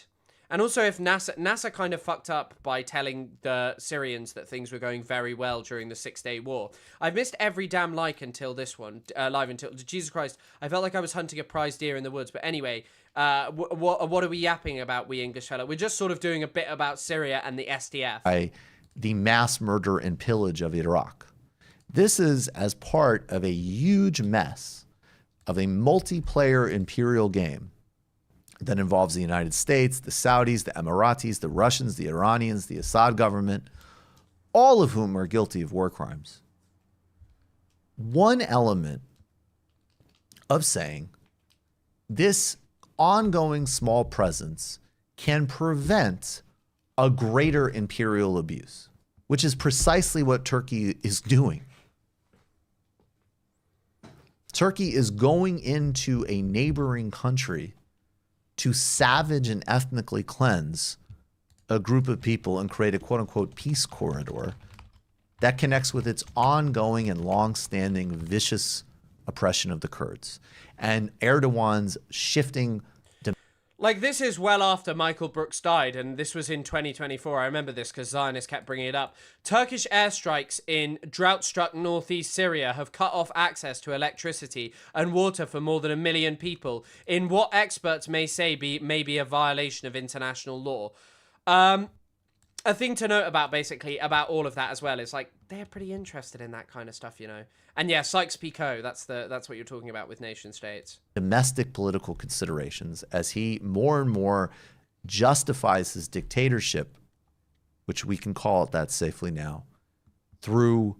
And also, around the Sykes-Picot, the Soviets were pretty based... the Soviet Revolution was pretty based on that because they released them to the public. They made the Sykes-Picot Agreement public. A resurgence of really traditional Turkish nationalism. This is why the leaders of the democratic HDP Kurdish opposition, who present an enormous promise in Middle Eastern politics, this is why they are political prisoners. This is why there was the mass murder in Afrin, and this is why there will be a huge incursion and mass murder in Rojava. And Donald Trump may well have done this to protect the Trump Tower in Istanbul. There's weapons deals. Wait, what? There's a Trump Tower in Istanbul. Istanbul. Oh, is there actually? Where is it? Stake. And yes. Oh my gosh. I never saw these. I would have loved to have seen the Trump Tower in Istanbul. Crazy. Unbelievable. Is there some level of discomfort and disgust at having an overlap with Lindsey Graham or Mattis? Of course. But that can't determine all of your political calculations. And I would ask you, do you have some disgust with a backdoor deal with no planning, no strategy? I mean, a left president might come in and say, look, our goal is to get all military presence out of the Middle East. We can't be an empire anymore. What's the plan to protect you from the hegemonic imperial projections of Turkey? This is a conversation that happened over the phone. It's Trump. Michael Brooks is just a Turkey hater. One day I saw a Trump hotel in Bahrain. Really? God knows what kind of disgusting deals are in play. Gone. We're going to go wage. I mean, like, Turkey's imperial ambitions, especially now having, like, a major relationship with Syria, and also especially when Trump is like, oh, Trump is the one who keeps on saying, by the way, as well, that Turkey deposed Assad, so all of the stuff he is saying is only more poignant today. A ethnic cleansing. I don't think you should feel comfortable with that from a global solidarity perspective. And you can go to all the talking points, CIA, blah, blah, blah, blah, blah. But I've given you the reality. And there's hard things. It's hard. Sometimes there are like a multitude of different good outlets still reporting on this. Turkey severely represses its Kurdish minority. A long-running and brutal armed conflict between the Turkish military and Kurdish PKK fighters in the southeast has killed tens of thousands. Turkish military assaults on Kurdish majority Rojava autonomous region of northern Syria have killed hundreds of civilians and displaced thousands. I guess also what people are worried about is if there is no means for the Kurdish people to in any way protect themselves or in any way to stand up to the Turkish government and also a Syrian government that's completely pliant to Turkey. Because, by the way, Turkey will owe al-Shara. Trump keeps saying it. Al-Shara owes everything to Turkey, seemingly. And when you owe that, you got to pay it back somehow. Really true hard trade-offs. I think that the U.S. military presence and U.S. projection in the world is the most or one of the most greatest existential threats to humanity structurally. It's also really funny because this does ask a lot of questions. Like, I oppose democracy promotion as it exists now, but I don't oppose the concept of trying to strengthen genuinely representative governments. It's just the way in which Western governments do this. We'll give money to, like, the King of Jordan to build better electoral institutions when the country doesn't have proper, like, the country has no way for a parliament to challenge him. And in this case, in this specific configuration, it can stop an ethnic cleansing and support a profoundly laudable experiment that everybody with any kind of liberatory politics should support. So, and we will cover this more. I think we'll have a separate a video that is even more poignant today. That was a very interesting watch. But yeah, it kind of looks like things are teetering on the edge. I don't know if there have been like major military clashes. It seems that certain amount of Kurdish people are dead. Probably some government forces as well are dead there. Saudi Arabia reaffirms commitment to a unified Syria. Syria is obviously entering into a new major... Saudi Arabia is now entering into a major military agreement with... a major military agreement with places like Turkey, Qatar, and all these others. So it really remains to be seen what is actually going to happen next. What will be the outcome and what will be all of this. Was one of the first and strongest backers of... but yeah, will remains to be seen. We'll be following this as it unfolds over the coming days, but I'd also recommend keeping your eyes on it, keeping up to date with the news, because it really remains to be seen. And obviously in the context of what's kind of happened in...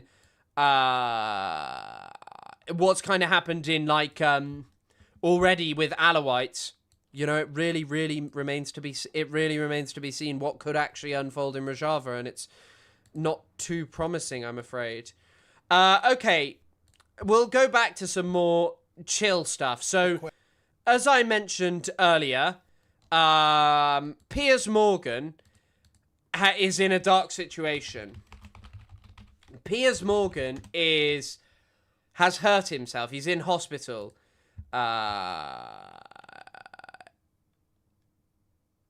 Piers Morgan Uncensored is entirely on pause this week. Piers Morgan is wounded. He's broken his hip. He's getting a hip replacement and all of this stuff. He's sat in his bed still tweeting. Where does he post about it? God, also part of me wants to mock him, but then also how easily this stuff can happen. So here's what happened to Piers Morgan. He tripped on a small step in a London hotel restaurant. Sad face. He fractured a femur so badly he needs a new hip. He's recovering in hospital. Crutches for 6 weeks. No long haul for 12 weeks. New Year off to a cracking start. I blame Donald Trump. Yeah, brilliant. Very funny. Thanks, Piers. But before he did that, he was in a debate with John Mearsheimer. Question, Piers. Don't you think it's quite remarkable that Israel and the United States, which have been deeply involved in executing a genocide in Gaza, think about that, a genocide in Gaza, are now making a lot of noise about how terribly the Iranian government is treating the protesters. Isn't this remarkable hypocrisy in your mind? Well, they're very different circumstances. I also, by the way, they are, like, when people frame these as, like, incredibly different circumstances, no.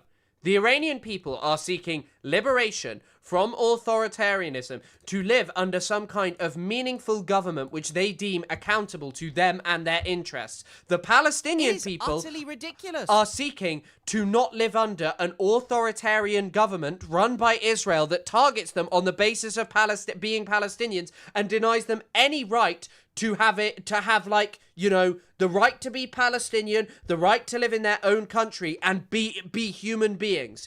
In memory of Michael Brooks, thank you for the $10 in the support born standing. Thank you for everyone who's able to support.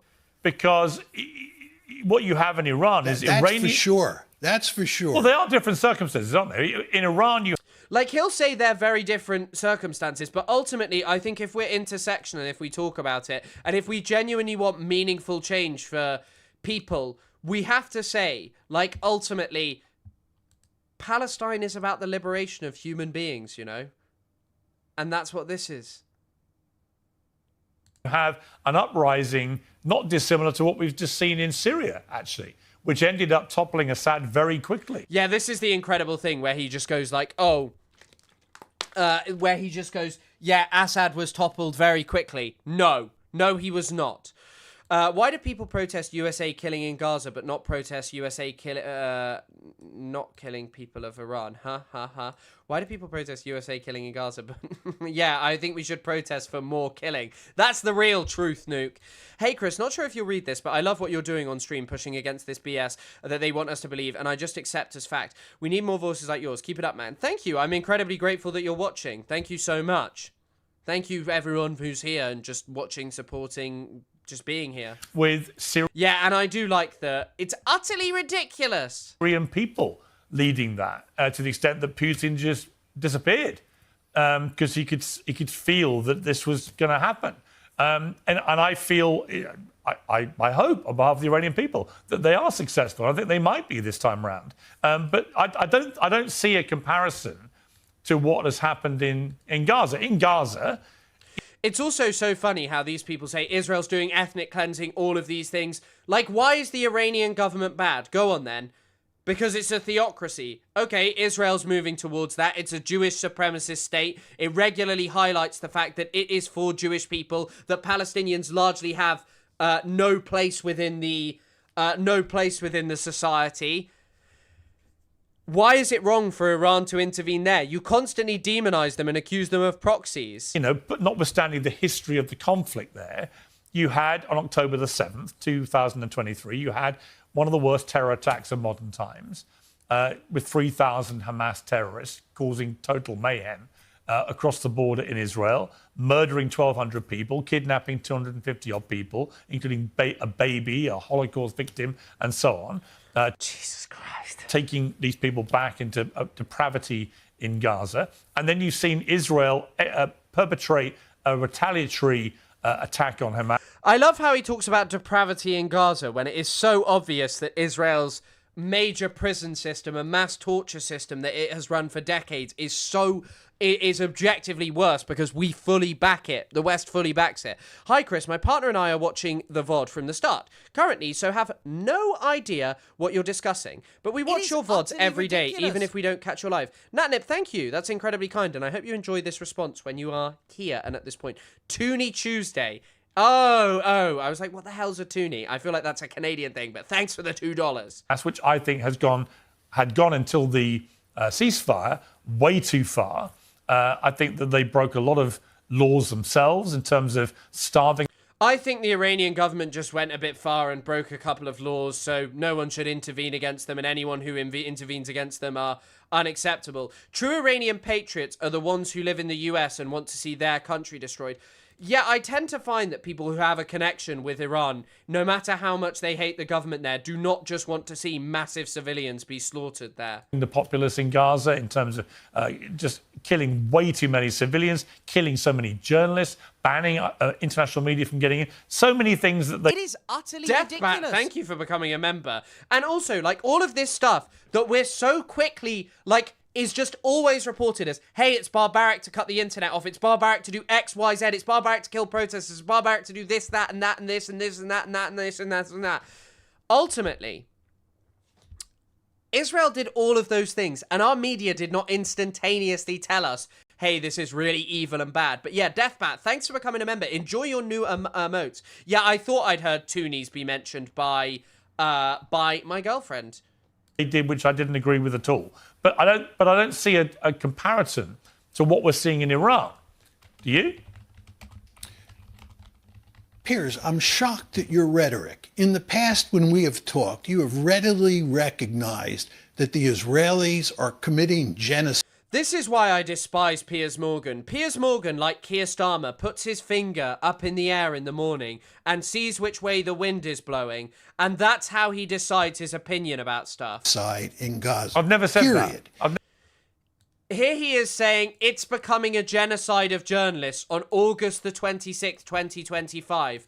He also said Israel is probably committing genocide. Never said Furthermore, that. I've never said that.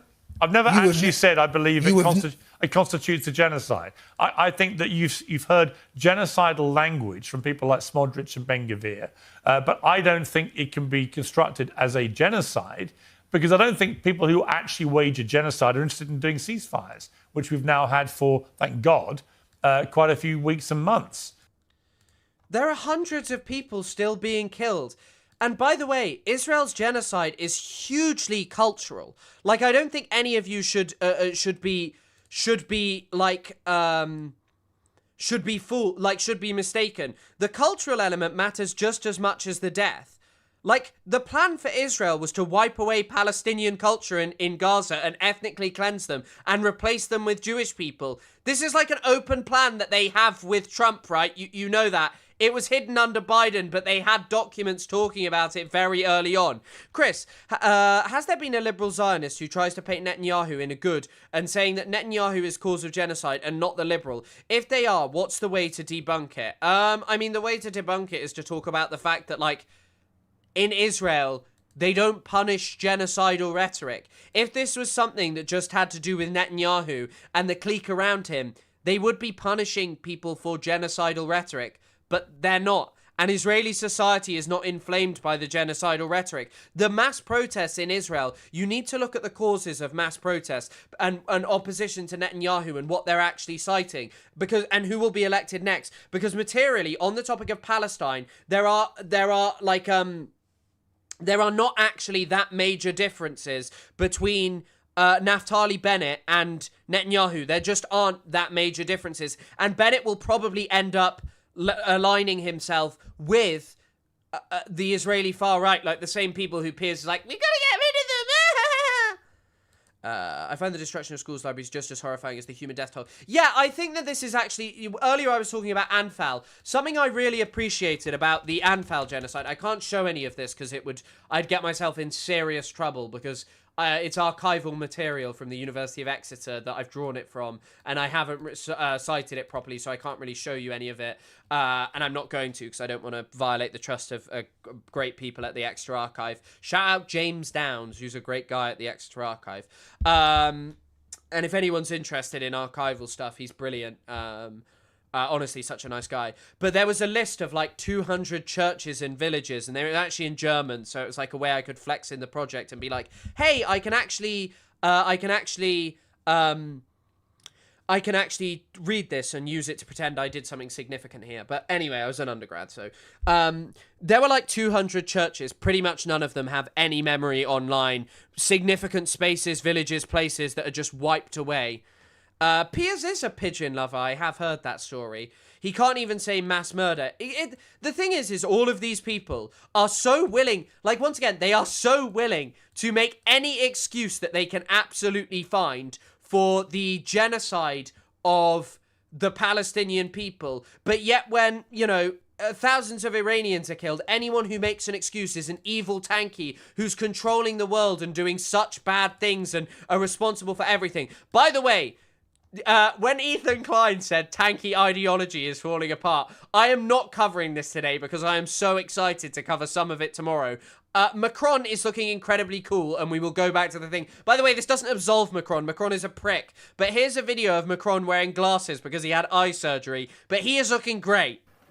China is welcome, but what we need is more Chinese foreign direct investment in Europe, in some key sectors, to contribute to our growth, to transfer some technologies, and not just to export towards Europe some devices or products which sometimes don't have the same standards or are much more subsidized as the one being produced in Europe. This is definitely indicative of, baby, the Chinese century is here. The Chinese century is here. He may be a puppet. He may be a dick. I'm not saying it absolves him. Those glasses look fire as fuck. Okay, here's Carney as well. The story of the international rules. This looks like some Adam Curtis footage or someone who's deep fried it. Base order was partially false. That the strongest would exempt themselves when convenient. That trade rules were enforced asymmetrically. And we knew that international law applied with varying rigor depending on the identity of the accused or the victim. This fiction was useful. And American hegemony in particular helped provide public goods, open sea lanes, a stable financial system, collective security, and support for frameworks for resolving disputes. So we placed the sign in the window. We participated in the rituals. And we largely avoided calling out the gaps between rhetoric and reality. This bargain no longer works. Let me be direct. We are in the midst of a rupture, not a transition. Over the past 2 decades, a series of crises in finance, health, energy, and geopolitics have laid. It's crazy. Like, by the way, if any of you are interested in knowing more about the world, I genuinely cannot recommend Ones and Twos enough, the podcast, because it is so broad and expansive and easy to listen to. And sometimes it's boring, sometimes it's really exciting and like invigorating, but it just tells you about loads of stuff. Like the episode where they're talking about Chinese rare earth minerals. It's so interesting because they ain't even rare. Bear the risks of extreme global integration. But more recently, great powers have begun using economic integration as weapons. Tariffs as leverage, financial infrastructure as coercion, supply chains as vulnerabilities to be exploited. You cannot live within the lie of mutual benefit through integration when integration becomes the source of your subordination. It's actually crazy because for all of Carney is awful, but for all of his like failure, when I was in Canada, it's really noticeable how much Canadians don't like the US. I think that it's actually way larger, and like the animosity is obviously way bigger because of the closer proximity and the US threats to like own China and all of this stuff. But simultaneously, in the UK, there is definitely opposition to the United States and all of this kind of stuff. Rare earth metals are not gold. They're talking about something that is specifically called rare earth metals. It's like things that are needed for. It's like what are they called? Rare earth minerals. What actually falls within the remit of them? Lanthanides, scandium, yttrium, vital for high-tech products. And China developed them and has, like, total control over them. You can find them in loads of places. It's just a place where it's, you know, like, financially viable to do it. And it takes ages to develop getting them out the ground and all of this stuff. But, sorry, to go back to this. When I was in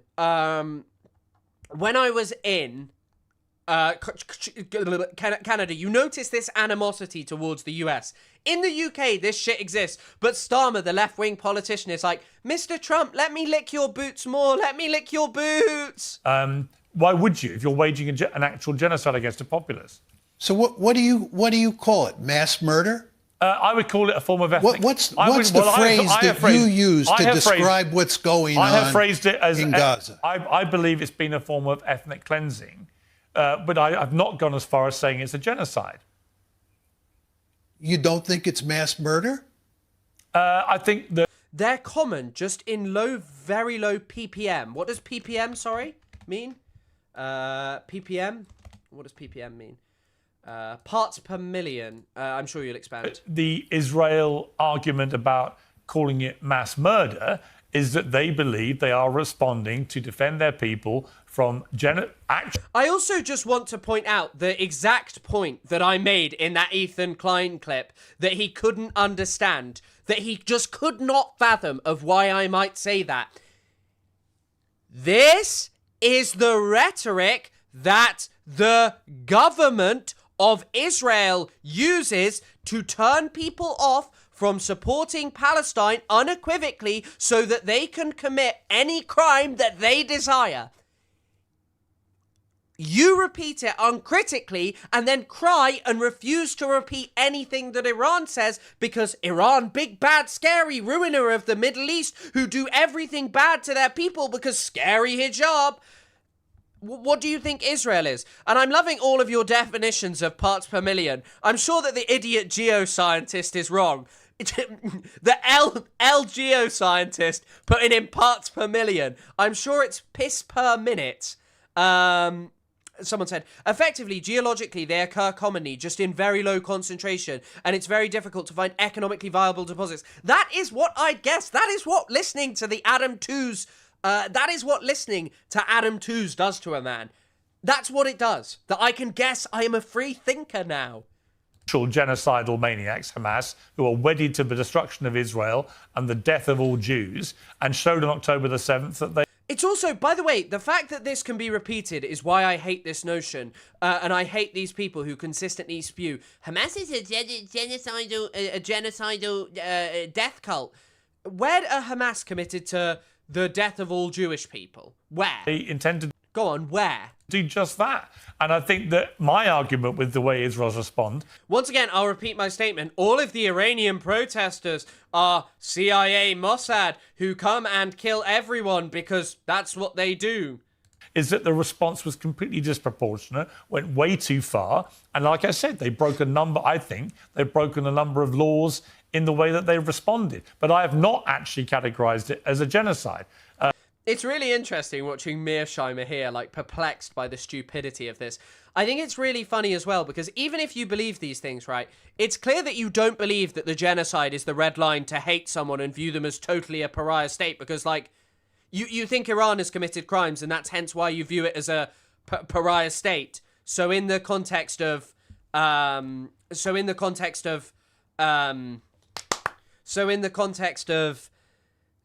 Israel, why do you continually make excuses for it?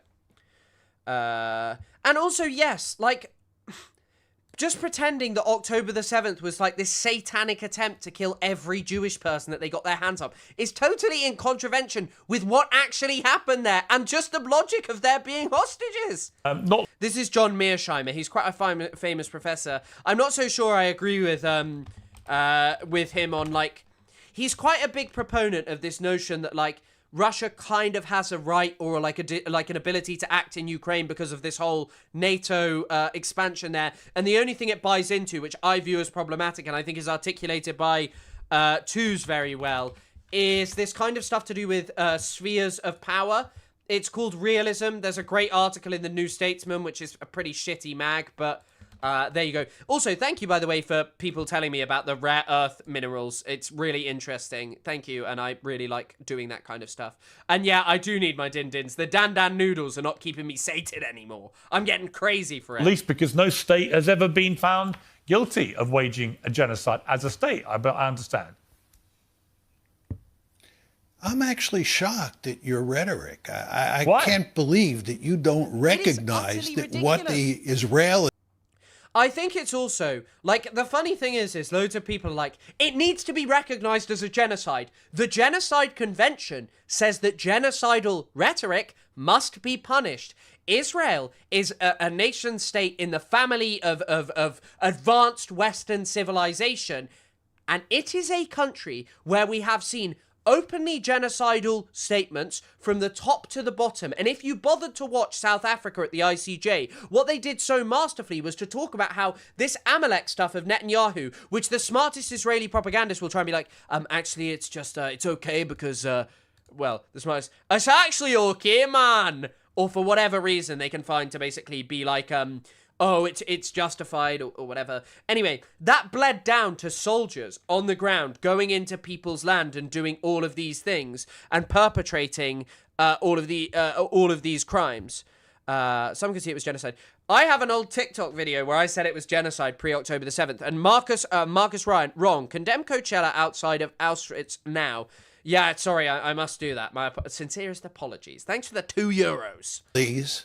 With assistance from the Americans, have done in Gaza is a genocide, or if not a genocide, an instance of mass murder.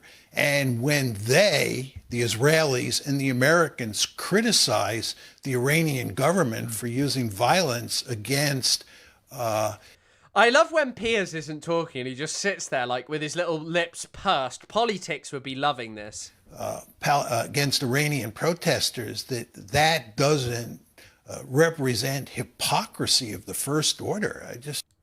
Yeah, once again, I loved that Ben Shapiro clip, which was so much more truthful than Ethan Klein when he's talking to Gavin Newsom and he's like, actually, if you recognize that there is a genocide in Gaza, Israel deserves to be a pariah state, and you are legitimizing people making Israel into a pariah state, so how dare you do that, so you cannot think that it is a genocide. Lots of liberals, and I realize this, James Ray, a great content creator who I've asked to be on the podcast and hopefully will be soon. James Ray said this first. He basically made and pushed and noted this point where he said, okay, a lot of people are amongst the Democrats, a lot of people who want to be political figures to maintain a sort of neutrality say and give credibility to the notion of genocide and then move away from it instantaneously. They just don't want to, they're like, oh, I think a genocide is happening. They never reckon with what that actually means. Like, these people are ostensibly so outraged by thousands of people being killed in Iran that they are willing to pull up articles with totally unconfirmed death tolls, when, by the way, the Gaza death toll from the Gaza Ministry of Health that they continue... Like, Ethan Klein fucking disparaged the Gaza Ministry of Health, didn't he? Like, over and over again. And the Gaza Ministry of Health undercounted, yet Barry Weiss, appointed by David Ellison, a literal Zionist billionaire, to a media organization where you literally saw Tony Dukapillis, or whatever his name is, be out there and just be like, sorry, Trump, for being a bit mean about what you said. I didn't say it in the right order, in the way you would have liked. That is apparently a source that we should trust. Like, I'm sorry, these people are not serious. I'm not sure. By the way, it looks like Mamdani actually said something different and based on a talk show, but remains to be seen how he enacts that. I want to know where you come down on abolishing ICE and if you believe that ICE has any legitimate law enforcement role. You know, I am in support of abolishing ICE, and I'll tell you why. Because what we've... So he's currently in a stronger position than Gruesome Newsom. What we see is an entity that has no interest in fulfilling its stated reason to exist. We're seeing a government agency that is supposed to be enforcing some kind of immigration law, but instead what it's doing is terrorizing people, no matter their immigration status, no matter the facts of the law, no matter the facts of the case. And I'm tired of waking up every day and seeing a new image of someone being dragged out of a car, dragged out of their home, dragged out of their life. What we need to see is humanity. And there is a way to care about immigration in this city and in this country with a sense of humanity. What we're seeing from ICE is not it, and we have not seen that from them in a long, long time. So, wow. Thanks for saying abolish ICE. That is something base. Parade Maduro in the city. He's never going to act against ICE in practice. Remains to be seen whether he will. I don't know. Yeah, he has given out some disappointing statements, but at least he's stronger than Gruesome Newsom. And we have to hope that, you have to hope that maybe there'll be, that maybe he'll move towards something larger or more significant, but I don't know. Guys, I really need to pee. I'm going to go pee and we'll do a little bit more on stream. There's a couple more peers talking points I want to talk about. I'm not going to put on a screen because I have to go right this second.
Sorry, guys, I was just finishing up my pee. Does Chris have a stream schedule, or do I just show up? No, I don't. I don't have like a direct schedule. So things are a little bit messed up when my girlfriend's here. In the sense of like sometimes it moves around a little bit, but generally at the moment it's Monday, Tuesday, Wednesday, Thursday, and sometimes we have a Friday, but Thursday has now been eliminated due to Thursday has been eliminated because basically I do the podcast with Isaac that day, so I may move to Friday streaming, but this week I've got to go to Oxford to do a talk, not at the Oxford Union. I'm not doing a Hassan style thing. And then what else have I got to do? What else have I got to do? Then next week I'm in London. By the way, if any of you are in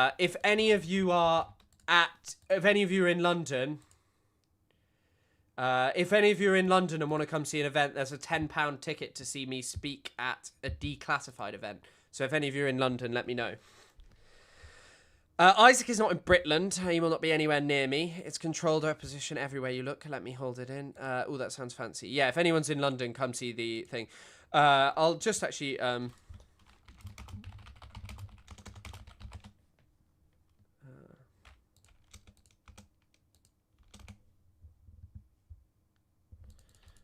hold on. Oxford...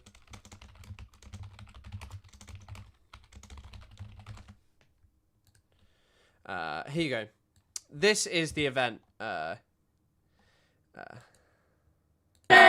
Do you love killing children, Nikki Haley? There's them shouting. Here you go. 5 p.m. for an insightful discussion on the future of Palestine. Let's come together to discuss this. So, if any of you are around Oxford, you can come and have a look. You can come and have a look in here. London is bigger than Ireland. The London one is, hold on, I'll just show you. Declassified. It's, I have to remember the name of the event. It's Challenging the War Machine, which is in Stoke Newington Road, Stoke Newington. Also, I've just seen fucking Man City are losing. So those are the two events, if anyone's interested. Can you tell us how Tony Blair screwed up Britain? I think Tony Blair sold off a considerable amount of industry in northern England, and also he was a key player in the invasion of Iraq and Afghanistan, so kind of that was not a great thing to be getting up to. Okay. Before I'm not actually going to stay on that much longer. I had to pee. Come to Stoke-on-Trent. No way you live in Stoke-on-Trent. London is bigger than Ireland. No, someone said London is bigger than Ireland in the chat. I did not say that. Where? London is bigger than Ireland, for fuck's sake. Is Stoke Newington rough?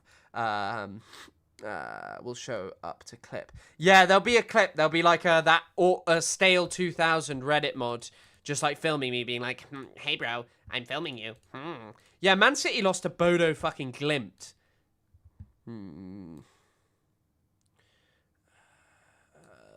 Donegal is the best county in Ireland. Don't let anyone tell you otherwise. What about Mullingar? Do you like Mullingar? That's not a county, it's a place, isn't it? It's like a village or a town. I don't know which. My friend's from Mullingar. They got a hockey team, I think. Oh, wait. We can finish up with a little... All right, Gillian with me now. Actually, you know what? I'll save that for tomorrow. We'll get a Pahlavi interview in tomorrow. We'll finish up with one more thing about Iran being a threat. The idea that a country like Iran, which is no threat to the United States, or a country like Venezuela, which is no Iran is no threat to the United States. No, it's not. Why is it a threat to the United States? Well, maybe because the Ayatollah has repeatedly threatened the United States. Publicly. Mark Bar America from the Ayatollah, as Ayatollah Khamenei. He can repeatedly threaten the United States till he's blue in the face. Who cares? The question is, does he have the military capability to do harm to us? Well, the answer is they've no. had the military capability. If it wasn't for the... Well, what they have done, they funneled a huge amount of money into propping up terrorist organizations all around the Middle East, all of whom are wedded to... It's also really funny because obviously Israel has done that. The obliteration of Israel, which is America's main ally in the region, and has a lot of interest, mutual interests. Now, you may not like it, but that's the reality. And so, yes, they represent a threat to one of America's main allies and to Americans who live in Israel, for example. to American service people who work with Israelis? Of course they do. The poor American service people who are in the Middle East backing up a genocidal settler colonial project that you admit is committing huge amounts of war crimes.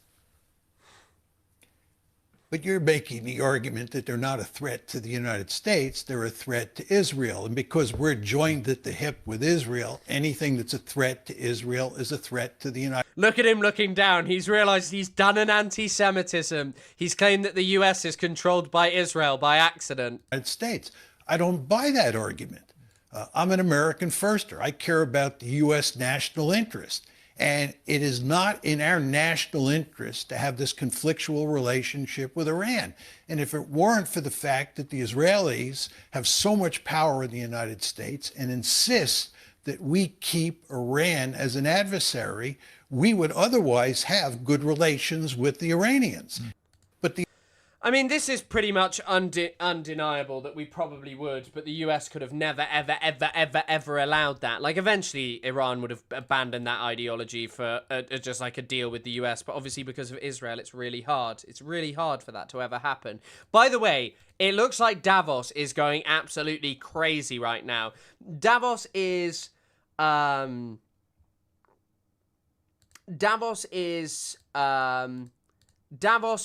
currently being just like is currently really just beefing over the events of Trump, Greenland, and all of this stuff. It may all just be political theater and show and all of this stuff, but it is certainly looking interesting. Also, someone posted this incredible fact. Somewhat of a random fact. The last time Denmark sold an island to the US, that island was Little St. James, more commonly known today as Epstein Island. 5% tariff, which is, by the way, about 7 times more than they would have to pay by raising their drug, like 7 times. This wasn't like a little bit more, 7 times more. And I may do that for Greenland, too. I may put a tariff on countries if they don't go along with Greenland, because we need Greenland for national security. So I may do that. I'll give you a little, I'll take you out of the, in fact, that'll end up being the story. But actually, this is a much bigger story because we're reducing healthcare by numbers that you haven't seen. So I put a 25%. Truly incredible. Truly incredible. Tariff, which is, by the way, about... Okay. Right, that's the end of today's stream. We've done 3.5 hours. That's a good length stream. I'm incredibly grateful for everyone who donated, everyone who watched, who's been here for the full 3.5 hours. We'll be back tomorrow. We've definitely got some Davos stuff to cover. We've got a funny interview with the Reza Pahlavi. There'll be more news. It's never ending. And if there's not, I guess I'll start talking about Brooklyn Beckham. So, see you guys later. Have a great rest of the evening. Oh, sorry, I keep forgetting. And if anyone wants to, join the Discord in the top, and also you can donate if you would like to Mosen's fundraiser and also any of the others that are on the community Discord page.